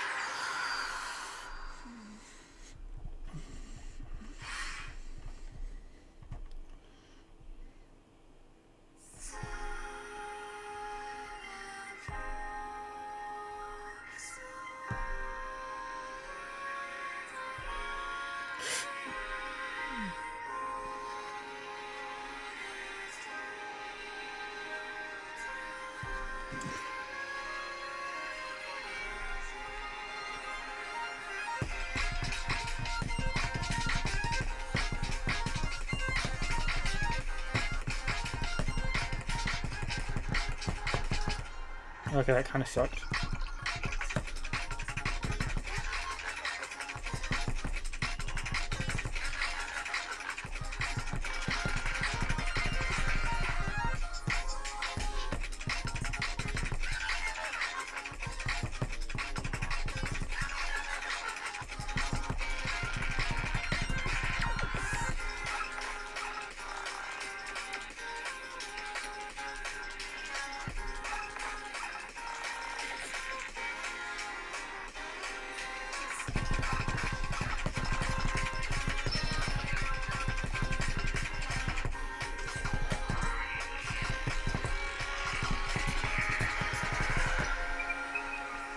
This is maybe slightly better? I'm not sure.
Yes!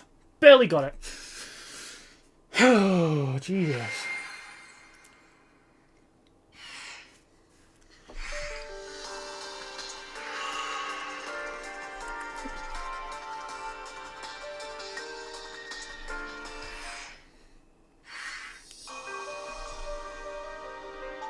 Stop running!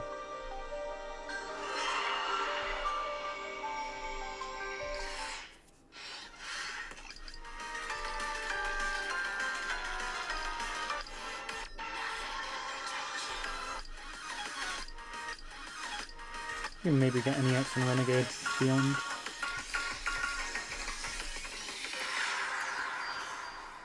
Oh, this is a raycast chat. Let's fucking go, sorry. I figured you cooked, I just wasn't paying attention.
Oh, finger lock.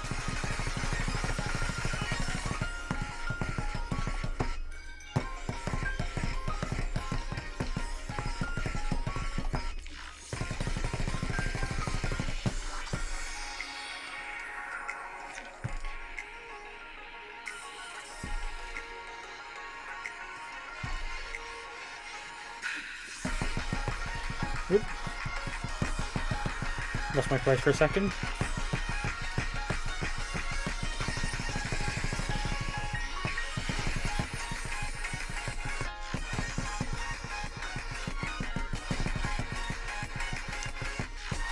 I'm not sure why I'm missing those arcs.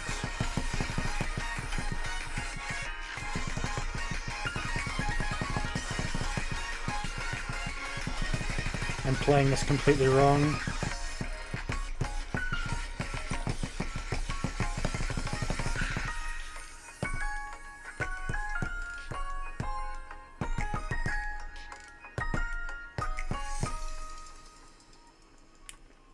Not an EX Plus. I can totally get that though, I just need to not... I just need to not lock my hands up.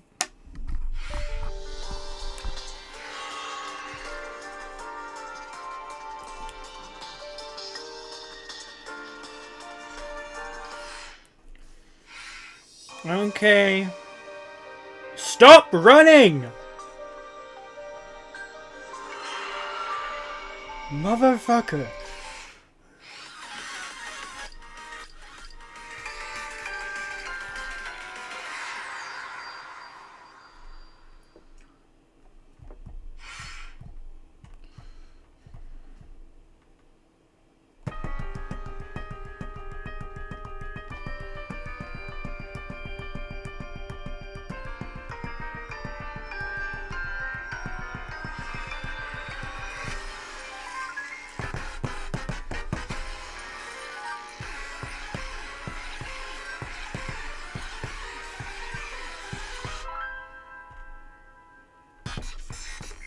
Oh, I'm on hard gauge now, I just realized.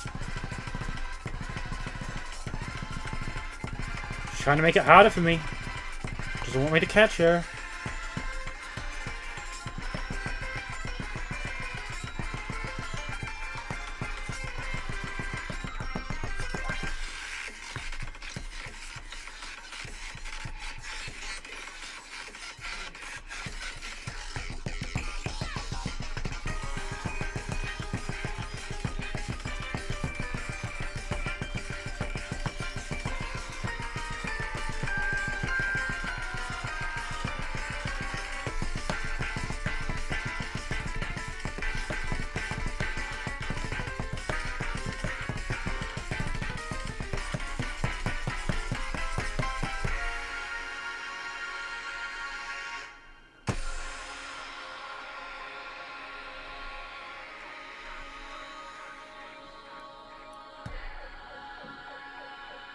Those diamonds do intrigue me.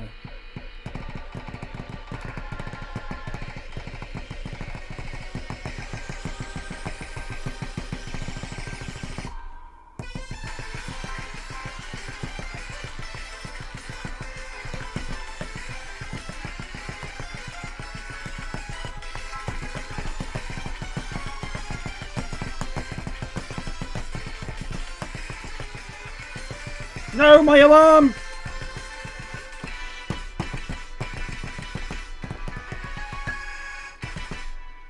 Oh. My medication alarm! I have do not disturb on, why does it not fucking... I guess I did set it to not. Get rid of... alarm... That could have been an EX plus so easily.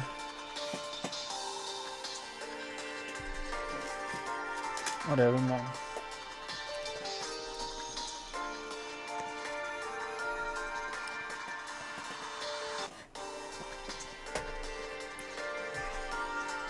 Still an up score.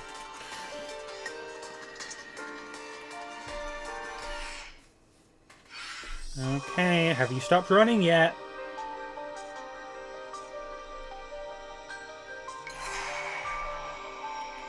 She's still running.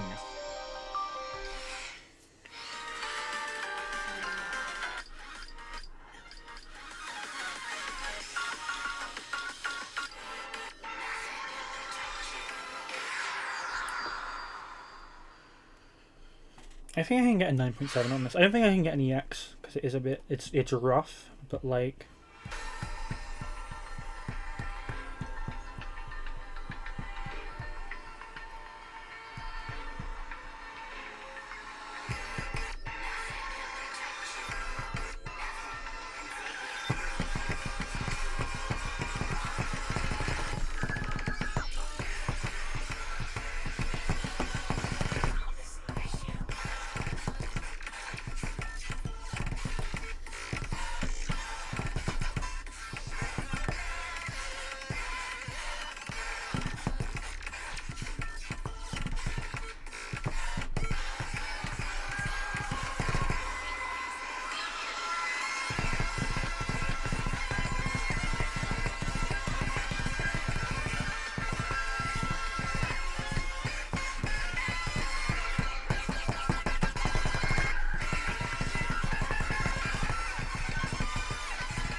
Very dangerously low.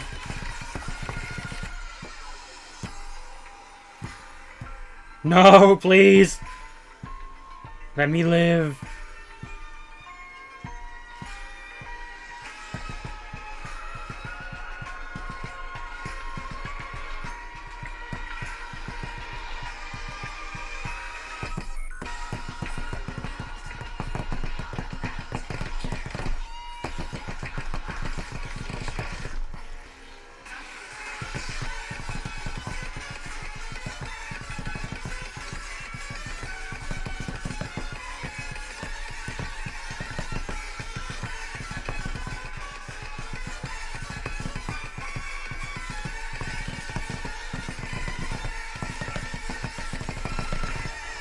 Come on.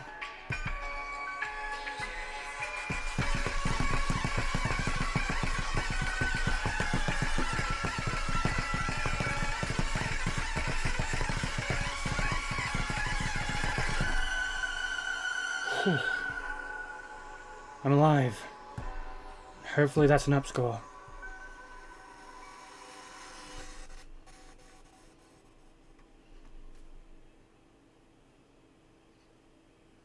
Is that not an up score?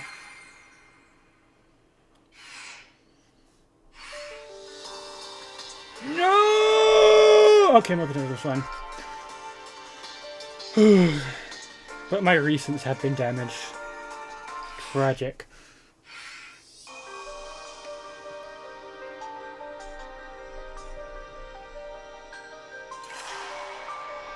It's not letting me progress anymore.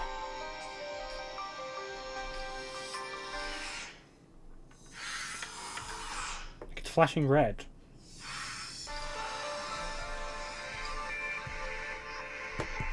Bitch, what do you want from me? Hold on.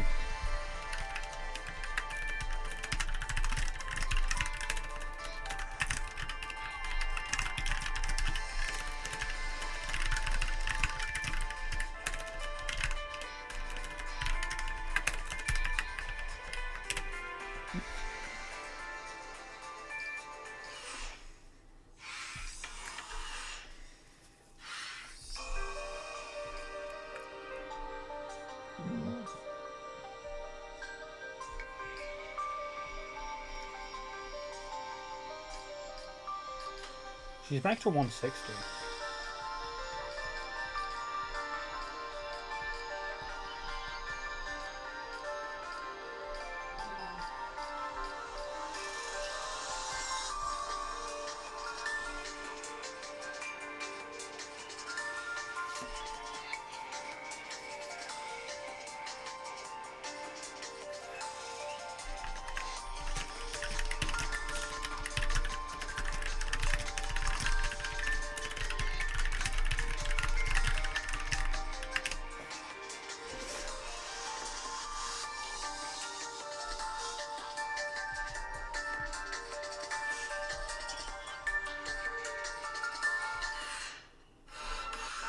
I guess I'll play in the meantime while I'm waiting for a response.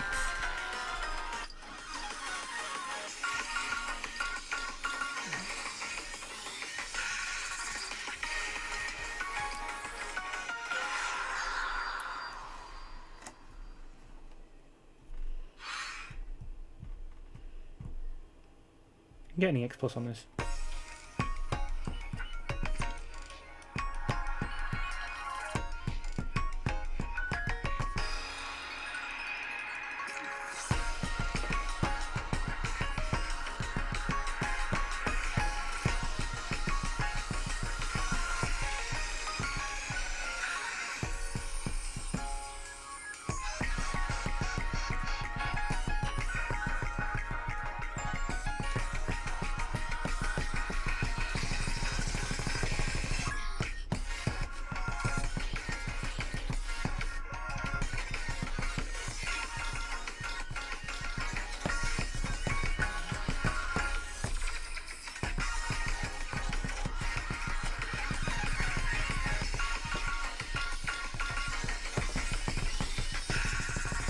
I'll just die.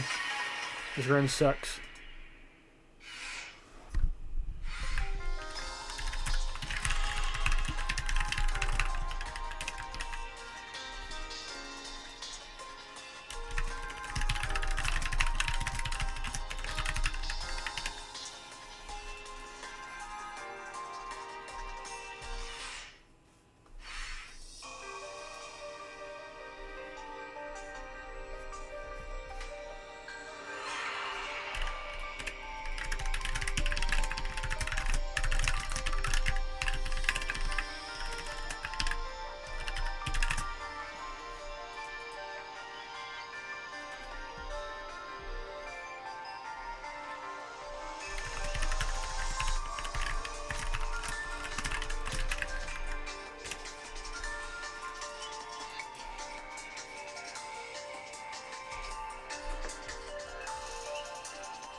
Okay.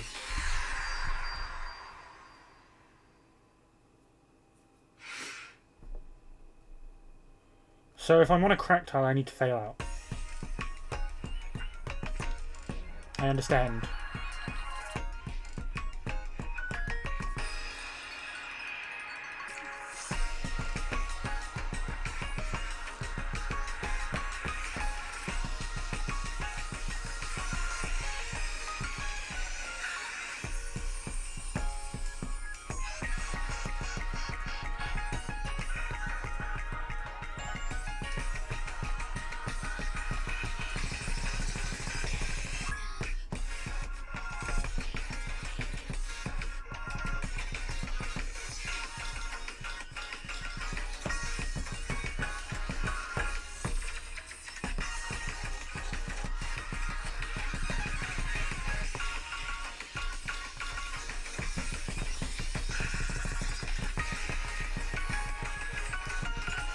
I'm going to fail out again and see if it does anything.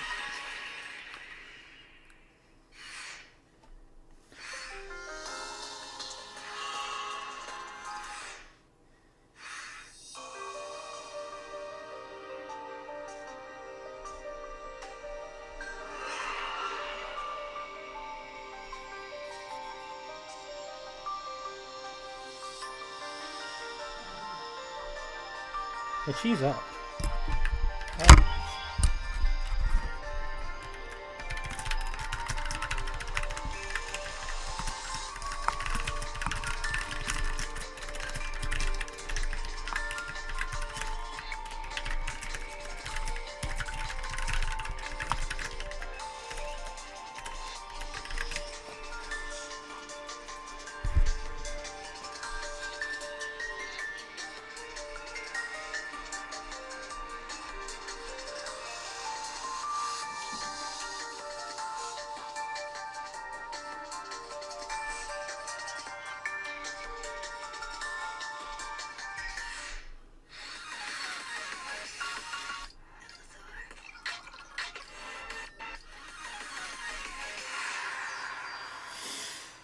I'm not sure,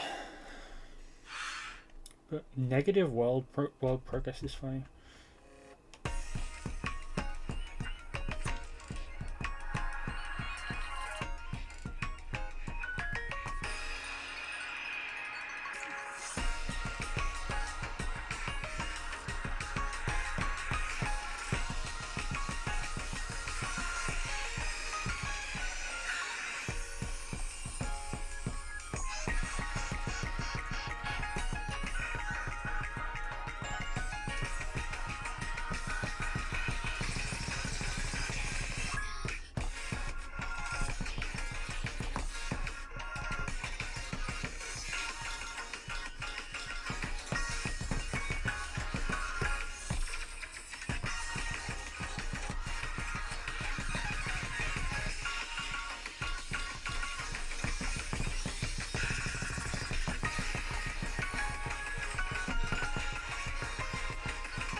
Okay, so I have to be going down.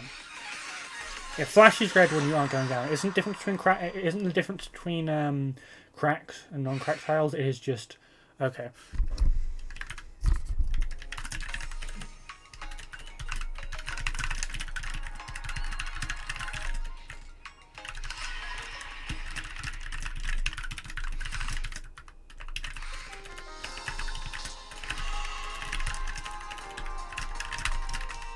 Okay.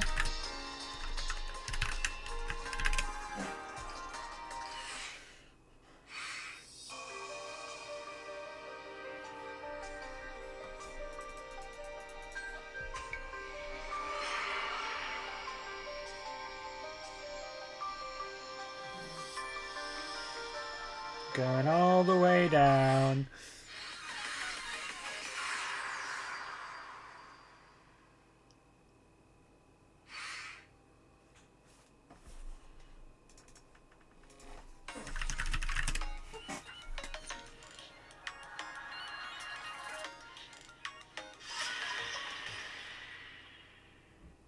So that's why this is a 0 stamina map.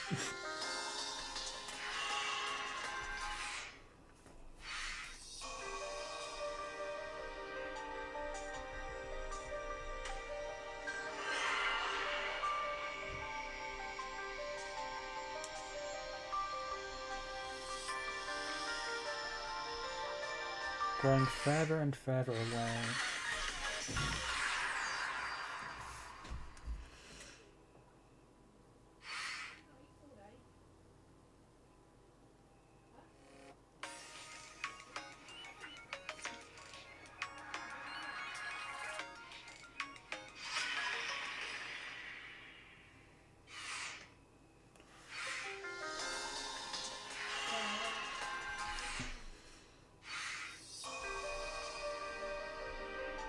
We're almost at the bottom.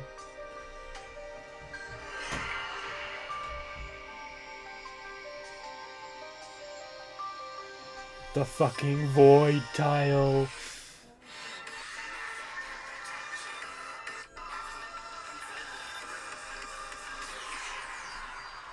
Well, I want to enter the secret song on Beyond, and maybe that's what this is going to do. I'm not sure.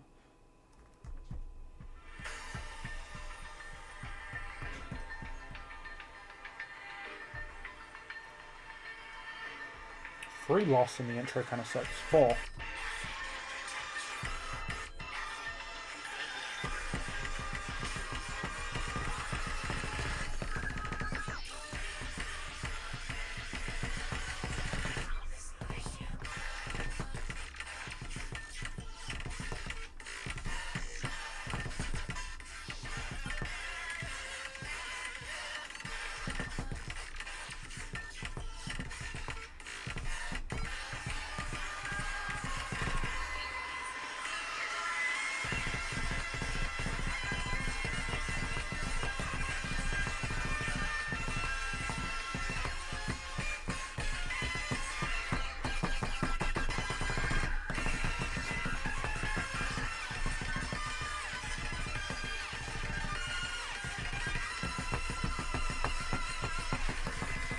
How is my phone at 5% already?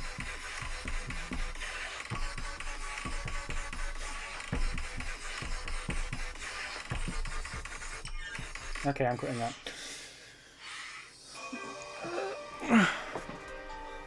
Jesus, I didn't realize how fast the battery would drain.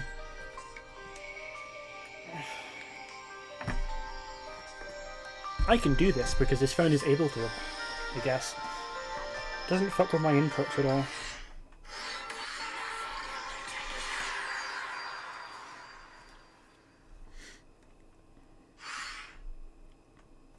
I'm not sure. I just gotta lock in on this intro, I think.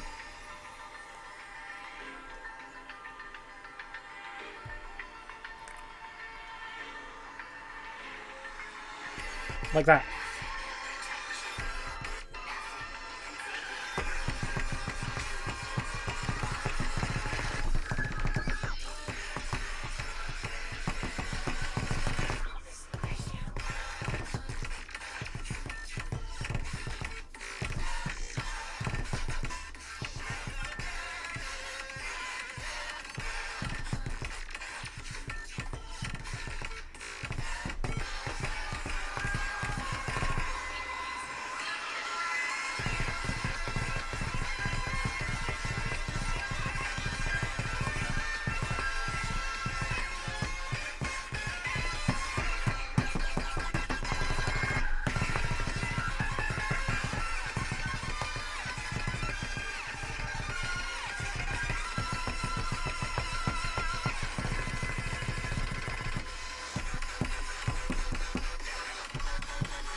No idea how to hit that forehand section.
Aww.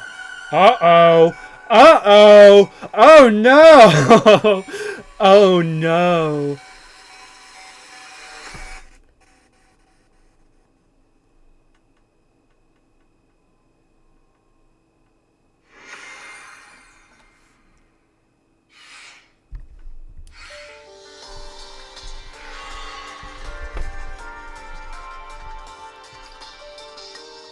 I mean, that's an upscore.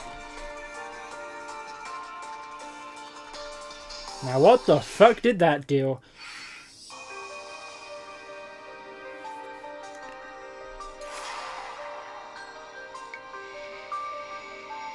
That wasn't it?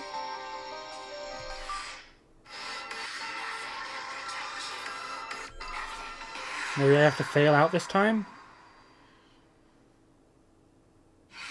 No.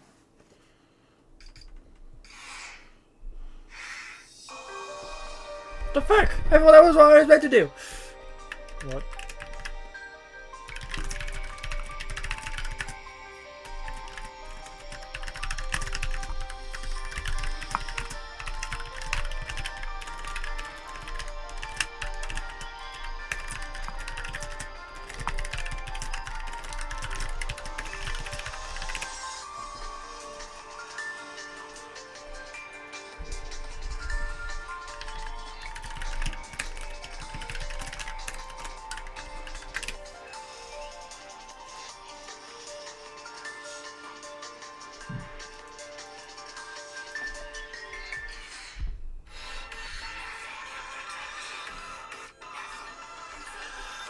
I guess I just play again.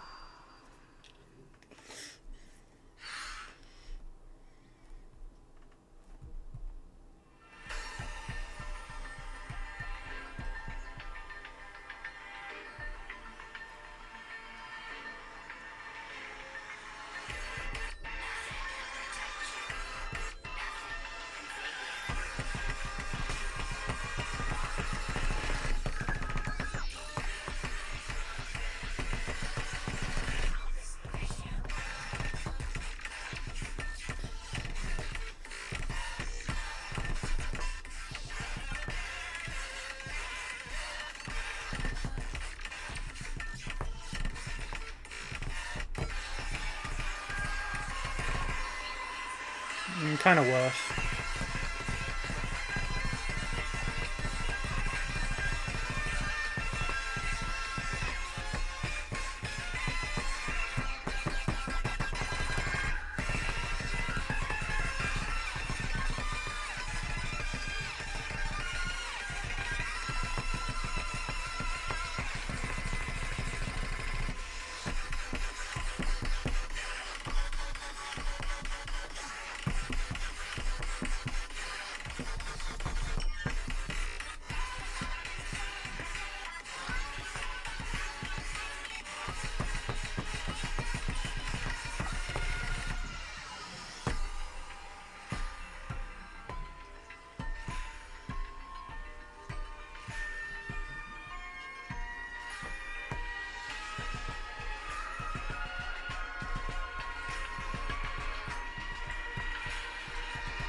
Oh fuck!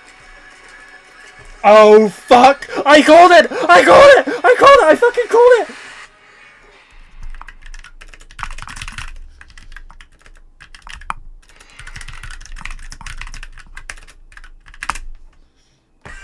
Whoa.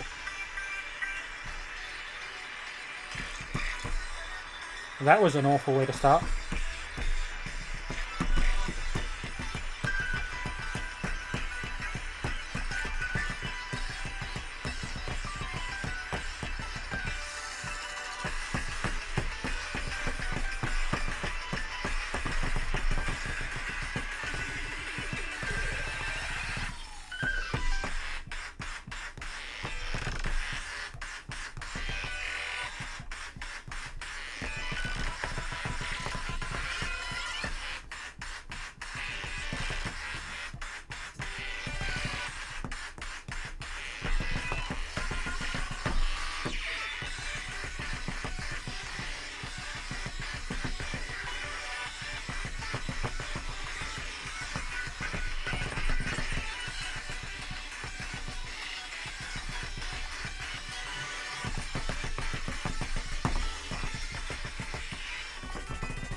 What the fuck is going on?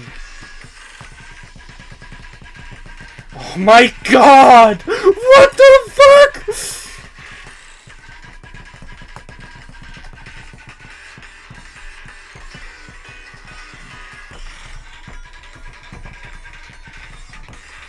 I don't know if I meant to be... I don't know if I meant to be, like, forehanding this or not.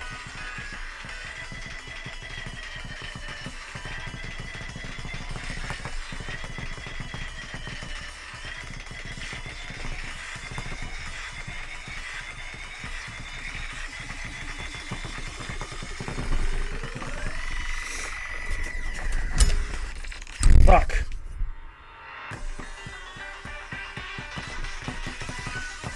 I don't know, I don't recognize an artist, but this sounds fucking sick.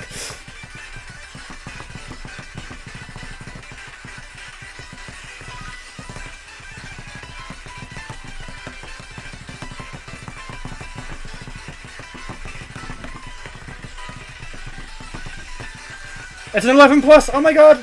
They finally did it!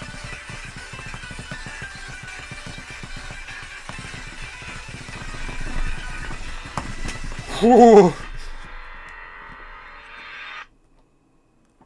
Oh. Fuck. Holy fuck. Holy fuck. Ascension witnessed. Oh my god. Dude, my legs were shaking so fucking hard at how hard I had to play that my mic fell over. Oh my god.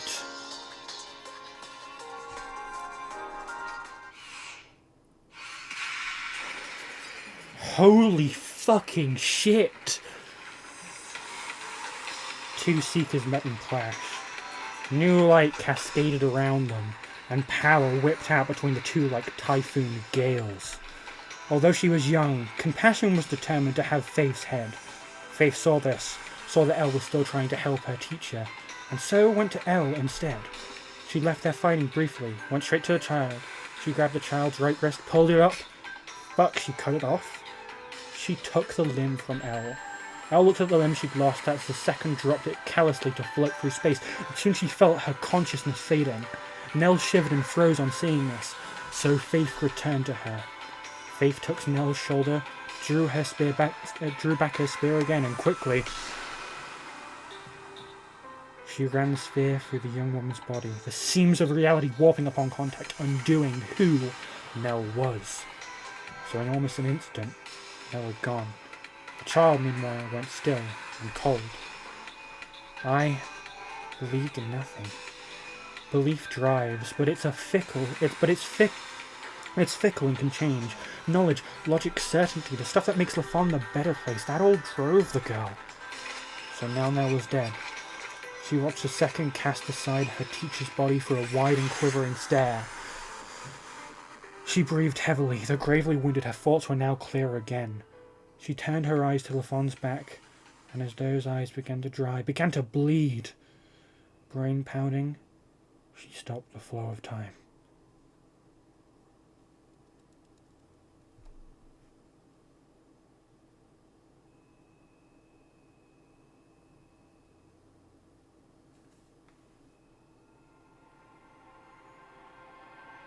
The name her first love gave her was Elle. Simple and honest, but it became affectionate. Still, it was only one letter of her true name. Her name is special, a name without meaning apart from what she grants it. Now hallowed within Arcaea's heart, it is the name of a new being, beyond all.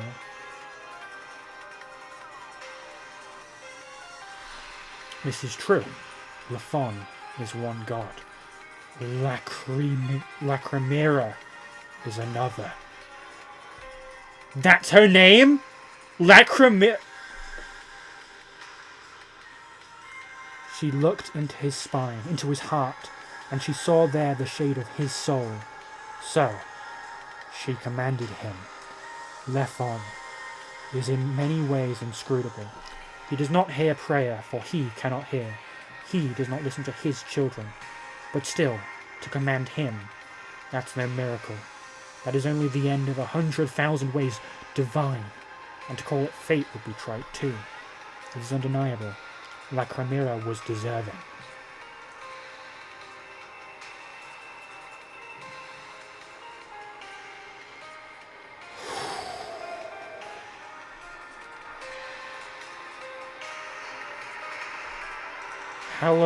Hollowed and dried nerves, one quiet of a sympathetic pulse, now warmed with recognition. That stony back stirred with old feeling. The heart of God shook, and for a moment the air went still. This reality changed them. All knew, all innately recognized that girl. Changing Lafon in its core, she became rule itself. The girl spoke to God and made him bare. She made her voice reach depths that only her eyes could see. Those eyes Lafon had blessed her with, and the hands and fingers he had given her too. She spoke in a tongue she did not know, but she told dead Lafon her desire. Give a number, give a name, give perfection in these symbols, and grant this Holy One everything. Not just any number in a name, hers, Nell's. Nell was one person who did not deserve grace. Lafon agreed. Lacrimera would instead become his legacy. She raised her arm towards his bones, and there she shaped the lingering will of a god. A new colour was born amidst the forest of giants' gold threads. It was her, Lacrimera, and it shined cold throughout all of space, into his ribs and spine, and beyond to the terror and the air. Power filled her body. Her right arm found its way back to her, and she began to reshape herself to seal any wounds. Lafon had listened to her, and now he spoke again. She would arise here, behind him and after him, Lacrimera, or the Ascendant Eighth Seeker, in sight. Okay. After the flow of time resumed, she set her healed eyes on the second. Witnessing the risen insight, Faith realized with pain that Lafon's will had been set. She fought against it, she did, but it was with the same humility as to fight a wave. Lacrimera overwhelmed her and pressed her down against the new land she had made. She summoned a miniature star above Faith's back and made it collapse there, rending the Seeker's body to nothing in only a few moments. She dismissed the destroyed star, and after, all was quiet again. This story steadily draws to its conclusion. Lacrimera did not leave her mentor dead. She brought her down to the land she had crafted and revived the young woman, bringing her soul back and healing the body's wounds. But with the two of them all alone there behind Lafon, Lacrimera standing and Nell on her knees, Nell knew at once what Lacrimera had done in her absence, and she went a new kind of cold. And all that it means, Nell had failed the child. Lacrimera looked upon her silently.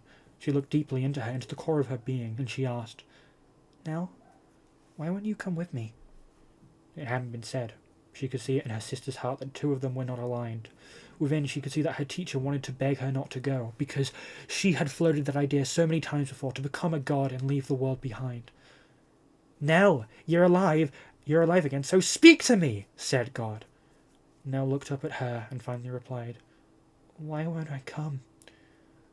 Why won't I come? Why do you want to go?" They both knew her answer, and yet Lacrimera still gave it.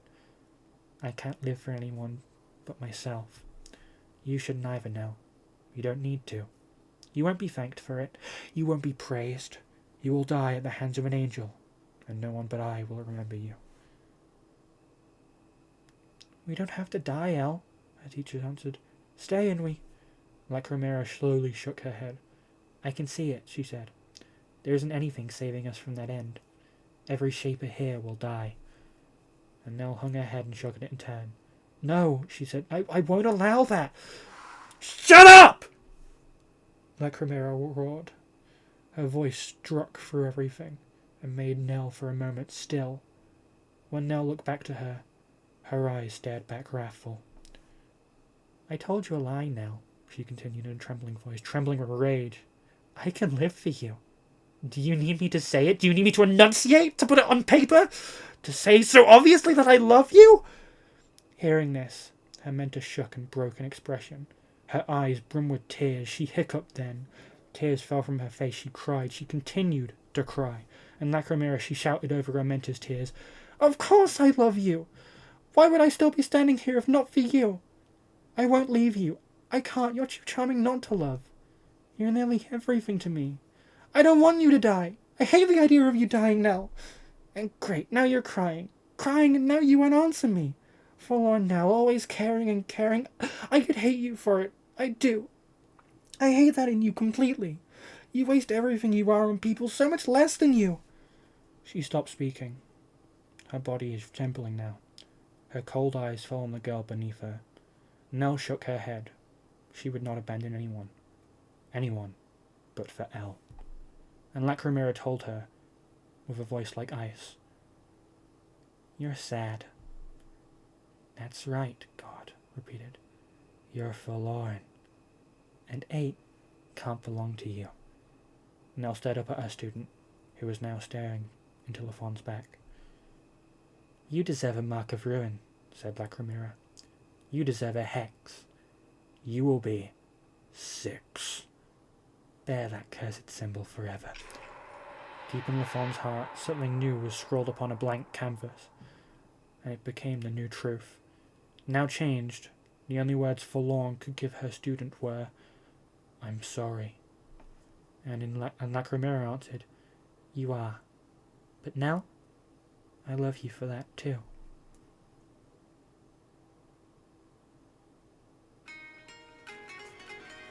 Fucking hell.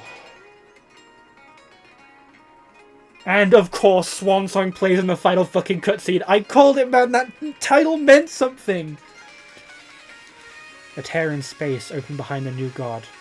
A gate to elsewhere.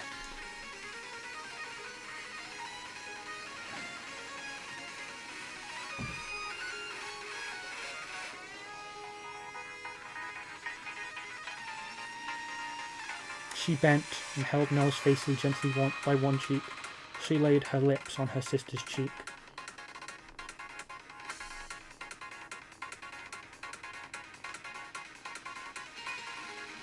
She lingered.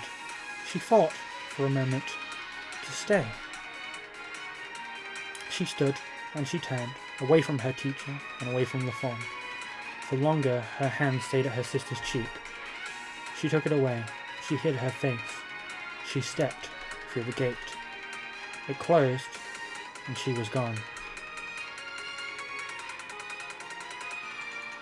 One final story remained for the Shapers, but it has already been told by another, in another place. The story of when the one you called Tairitsu died, when Nell had died before her in vain. Because powers are power. One can coax them, one can shift them, but on the Thon, they always are. An angel descended. For the second and final time, the Shapers had a reckoning. But the Eternal One was not there. She remains and has remained for a very long time. Many years have passed, centuries maybe, although maybe another might order events incorrectly and tell you on top of that it wasn't long ago.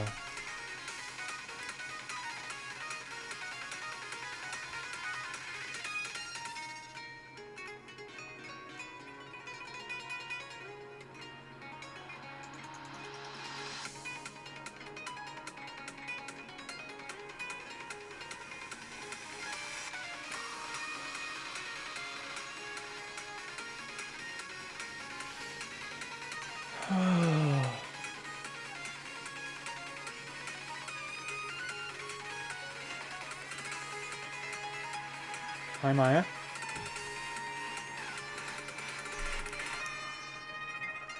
On her journey, she had found Arcaea, and with Nell's death, Arcaea has found her old teacher too. No, Lacrimera doesn't know this.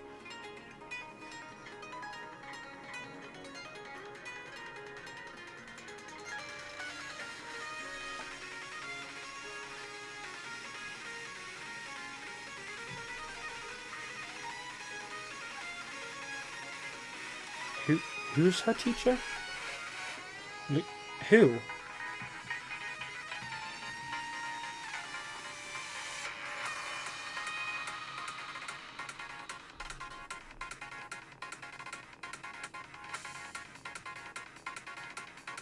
But Arcaea's stories are not the Fawn's.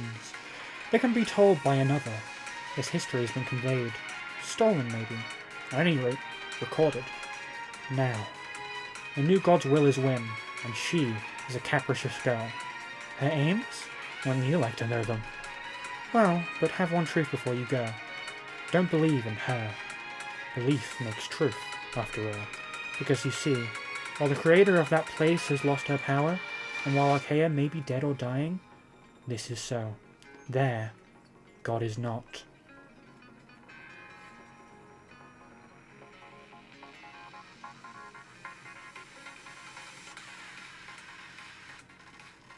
Fuck. That really was an ultimatum and a half.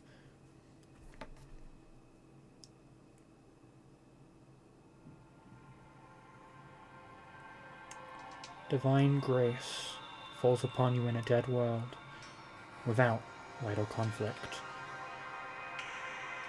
And here we go. There she is! Fucking hell, that's gorgeous. Oh my god, I was really hoping we'd get a new title screen, and I thought, you know, when I opened the update up, okay, it's got Terutsuro Hikari on it, that's fine, I guess I get that. But this is what I was hoping for. Fuck.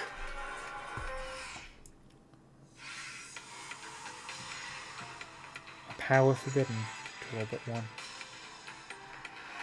Lacrimera! Eruption gauge. Chance to usurp partner's world plays with 2 times progress. High insight. Where are you?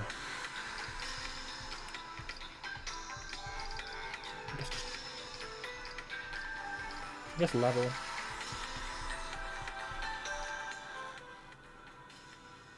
She has low stats to start. Wait, no. She's at max level? Lacrimera's power overflows. You cannot yet command it. What does this do? Ah, okay. You can hide it. You can hide it, like, for spoiler. So, if somebody wants to play it, I guess, just so it doesn't spoil people when they scroll through your partner list. Power is currently restrained. Insight cannot usurp partner's world plays.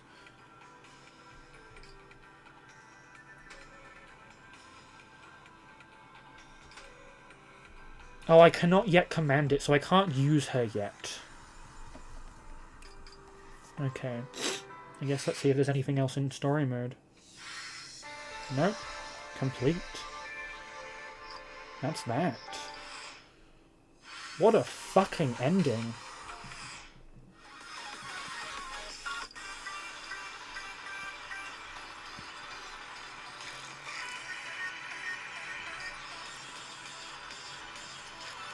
Jesus.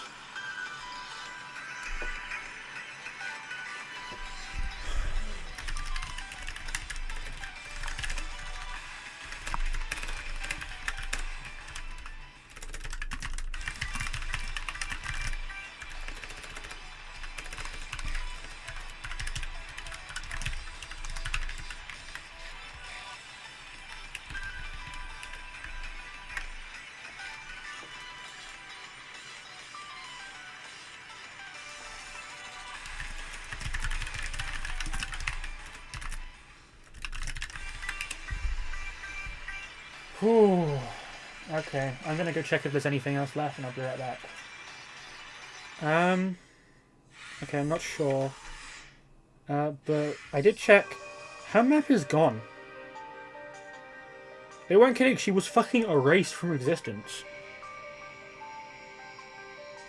Christ. There's some subtle glow down here. Also, I have 7 stamina. What?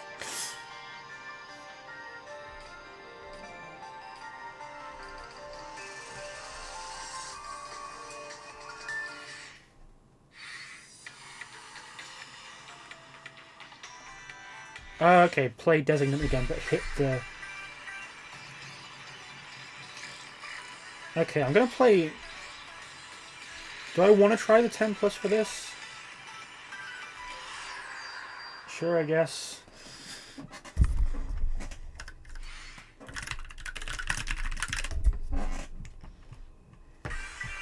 No.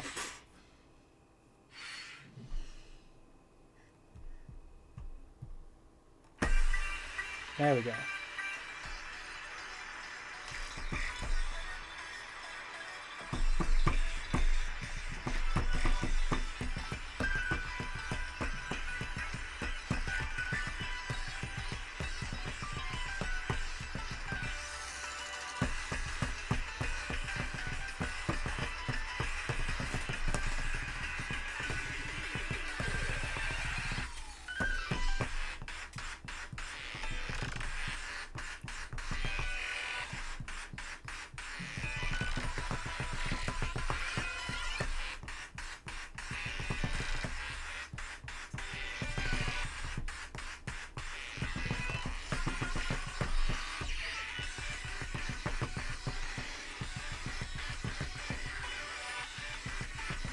So I need to hit the red notes.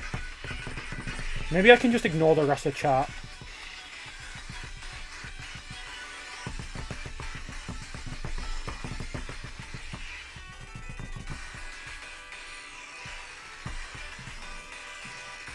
What the hell is happening to my touchscreen?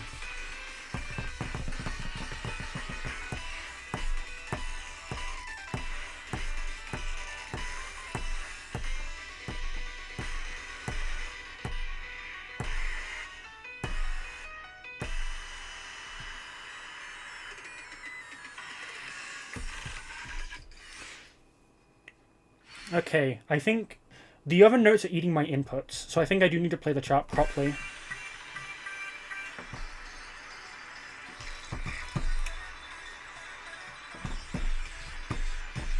Hold on.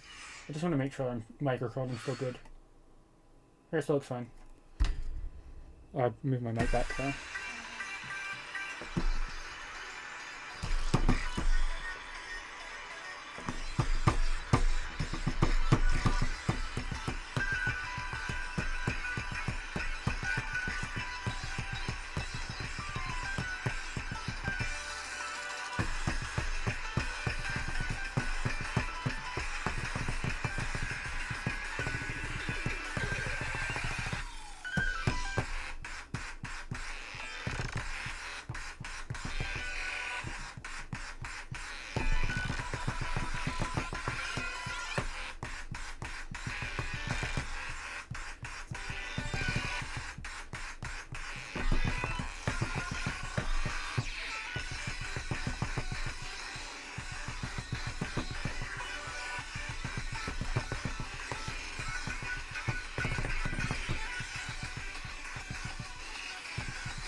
I don't trust this.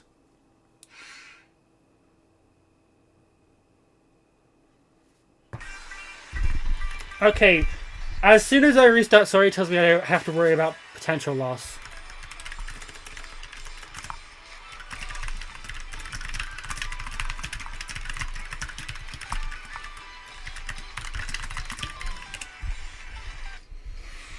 Okay. I didn't hit all of them anyway. I don't know if I messed it up or not.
Okay.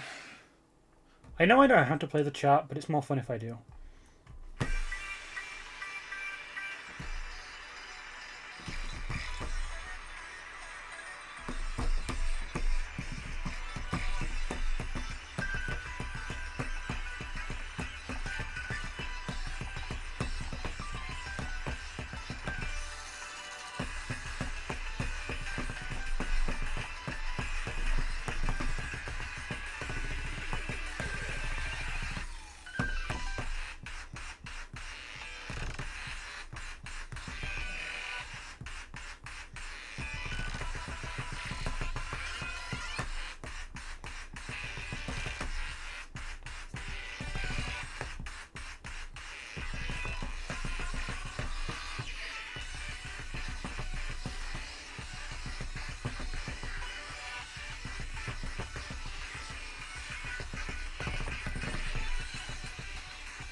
Okay, anomaly started.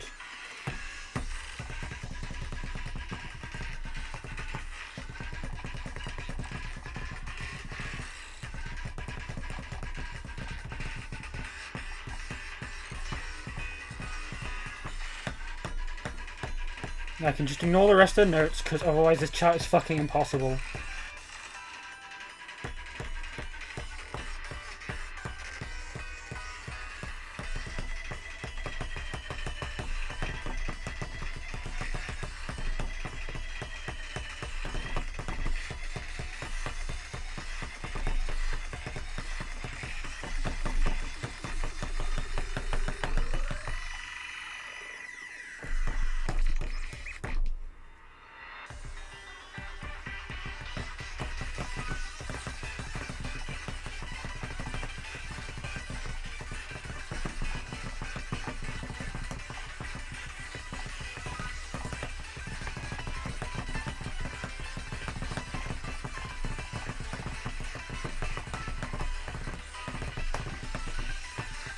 The Eagle Seeker pattern, I just realized that.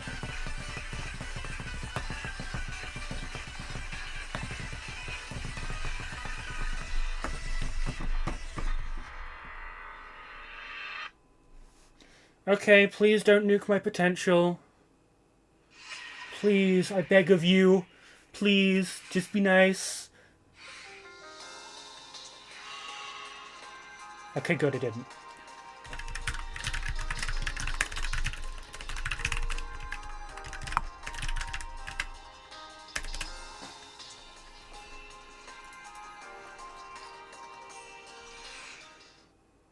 Oh, fuck! New! I wasn't expecting a whole of a song.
Ooh, fucking with my eyes.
DJ Gramar?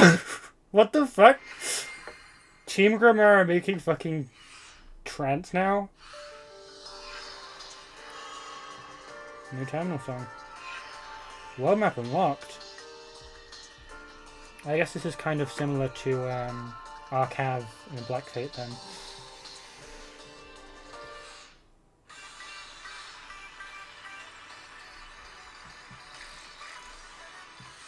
Damn. This pack was 500 memories, but I got 2 extra songs. Okay. What's a new map? Choose. Now I get to actually unlock Compassion.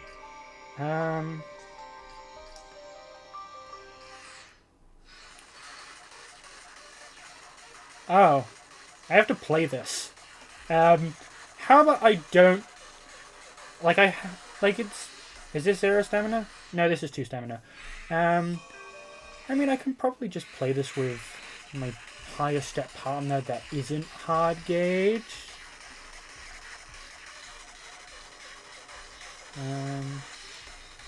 105.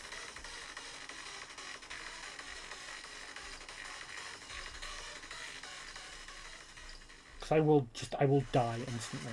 I will keel over and... I mean, I could play with the left bit. 6% chance to lose. 32, what, no, yeah, 36 recollection rate and loss. I cannot afford that. Well, back to the classics. I guess also, I didn't think... I could have just played the present chart with... okay, I'm stupid. Whatever. I guess we'll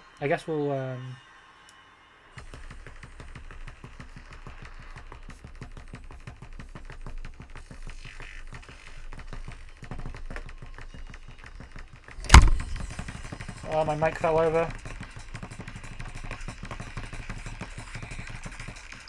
Hold on. There we go, fixed it.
Damn, there wasn't any X.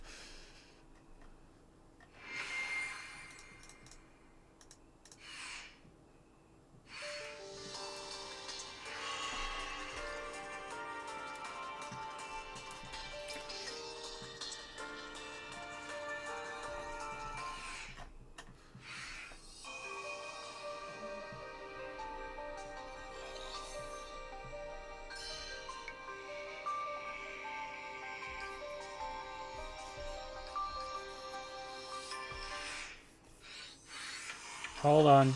Amane, show me. What does this tile hold? Okay, it's literally just this pack.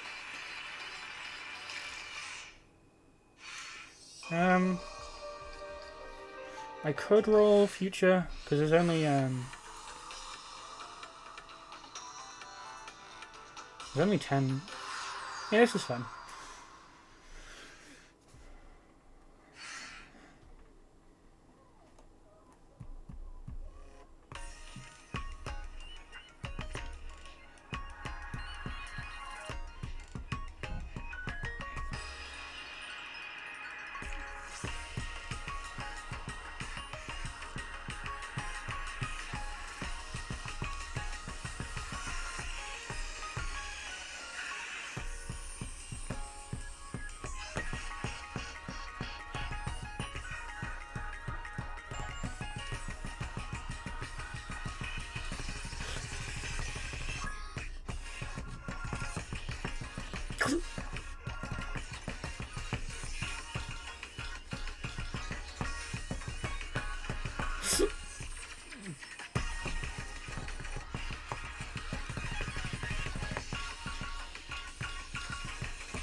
My back hurts.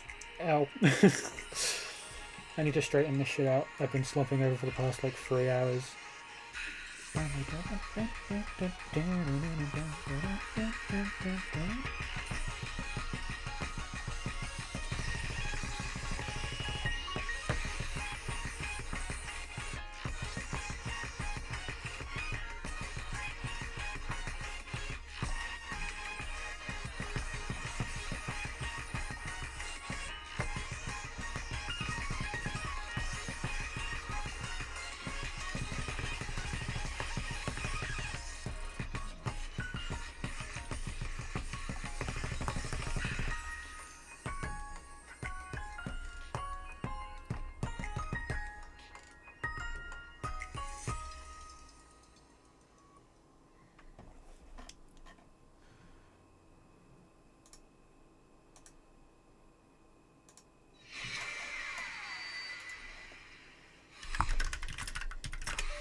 That was a worse score.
Holding PM through that again somehow.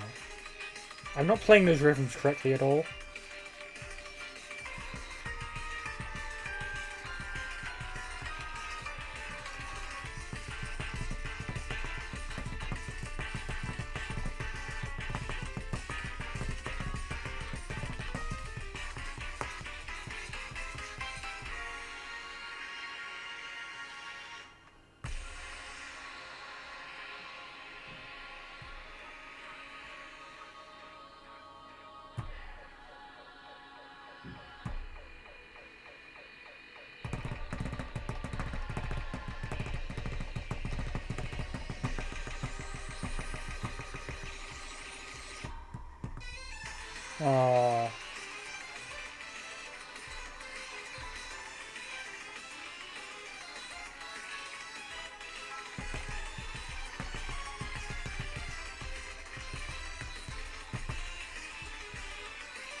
Okay. I think that's everything.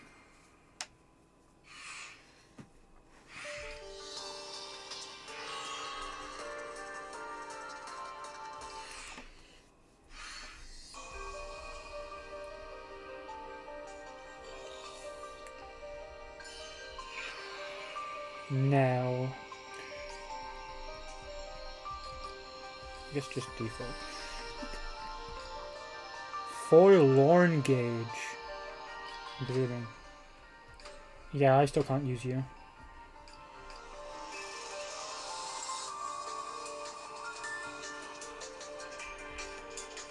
Your stats are like pretty good.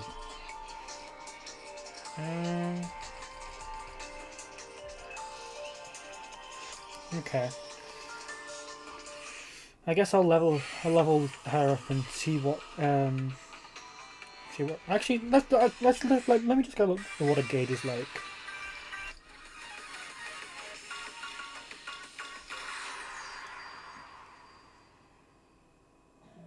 Wait, there's another story entry? Hold on. Motherfucker! They keep... What? No, there isn't.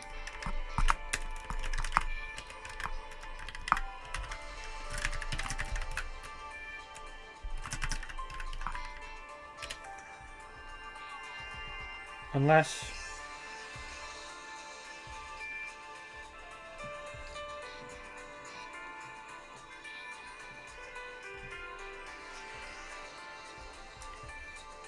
It says there's still something locked.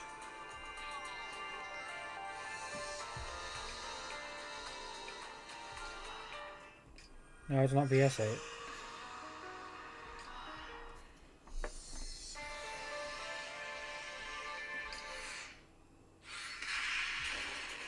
No, it's not in there either.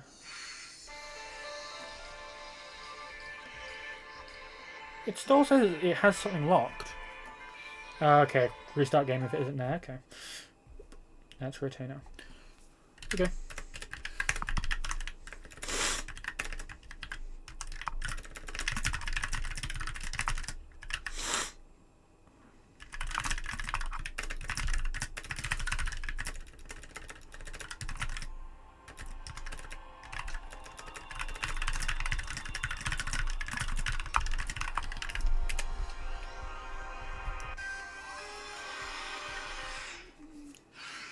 Oh. Okay. I just launched the game, dude. Chill. Listen.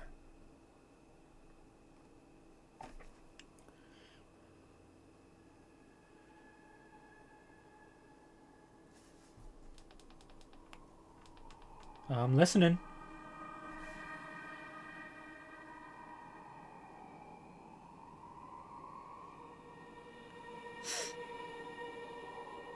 Is this what nothingness is? Being erased from reality, this is what it feels like? There is no rule to divinity. Rule is set by the divine. Law and order are established by the will of gods. Why, there is a god called nature, and there is a god of nothing. Brilliant gods with brilliant names, idiot gods, and gods with names unspeakable. And us, human gods. I am 8. I am insight. But, little devil, my true name was not yours to know. You've been listening to some secret words, haven't you? You're talking to me directly? Hello? Hi? Shaper? Ascendant Seeker? I am perfection, infinite, all-seeing. What else but God?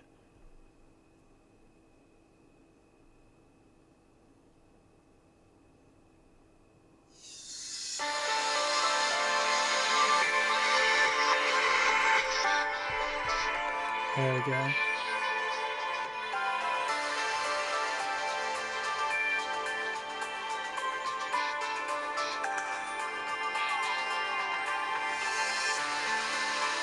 But now, I, your magnanimous,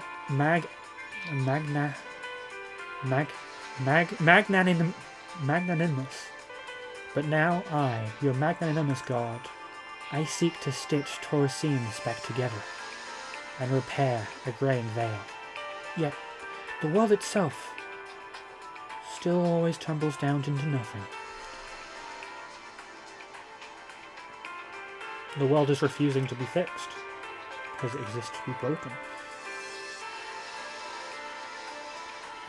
That so-called sister of mine, and her new friend. Tairutsu's her sister? I can see the two of them through another eye, stumbling through this world, walking Arcaea, and it's dying. I didn't pick that up. I mean, that was probably very heavily implied in the last story entry, but... They've become blind, rejected God to accept life, gone on their gay honeymoon and homophobic. And like Arcaea has, this means to have wholly accepted death. It's sad. You know? I remember. That old history book that was brought up and which you've borne witness to. But that history? I don't like how it's said.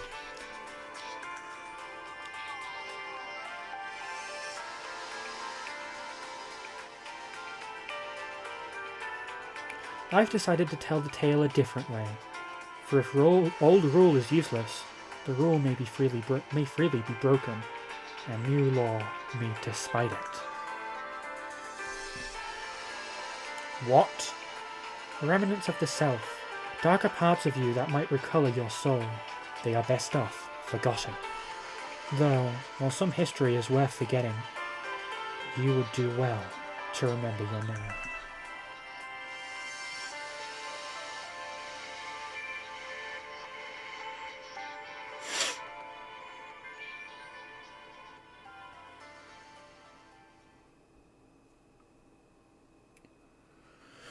Jesus. To be continued!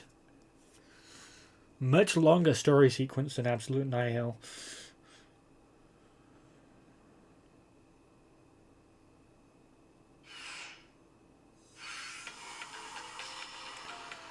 There we go. Now that's everything.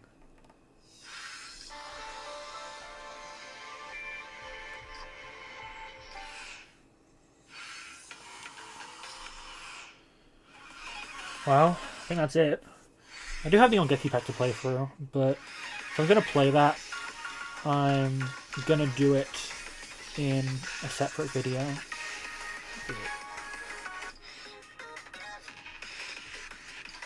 Yeah, these. That was fucking incredible, though. I really got into that.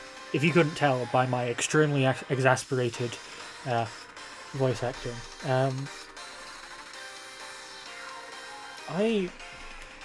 Okay, so my theory was a complete bust. Other people were right. Lagrange is not relevant. The young girl was Insight, and her mentor. It was a red herring. She was called the Eighth Seeker because that was who she was until, what was her name? Lacrimira? Yeah, Lacrimira stole it from her. And then left her behind. But what's weird is... Okay, so Nell was still alive, obviously. Because Lacrimira left her alive. But how did she become Tairitsu? I mean, okay, Tairitsu's obviously not her name.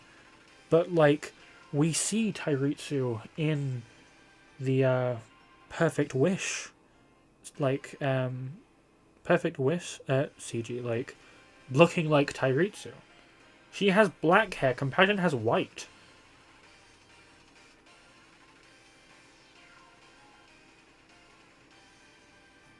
Unless it's not talking about Hikari, because we know what real Hikari is like.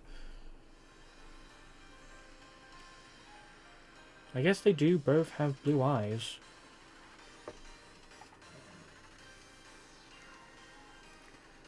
Blue eyes. Wait! Holy shit! They're holding the same fucking pose? Are you kidding me? And nobody caught this. Jesus Christ. It's peak, I'm afraid. It's peak. Okay, well, they're kind of holding the same pose. Yeah, except for some reason she's not wearing fucking pants. Okay, man. What the fuck? This is insane. I'm gonna work on upscoring everything. I don't think I think I can clear the 11 plus. Like, it's kind of fucked, but I think it's manageable. I have a lot of thoughts. Lagrange is not relevant, sadly, but she probably will be eventually. But I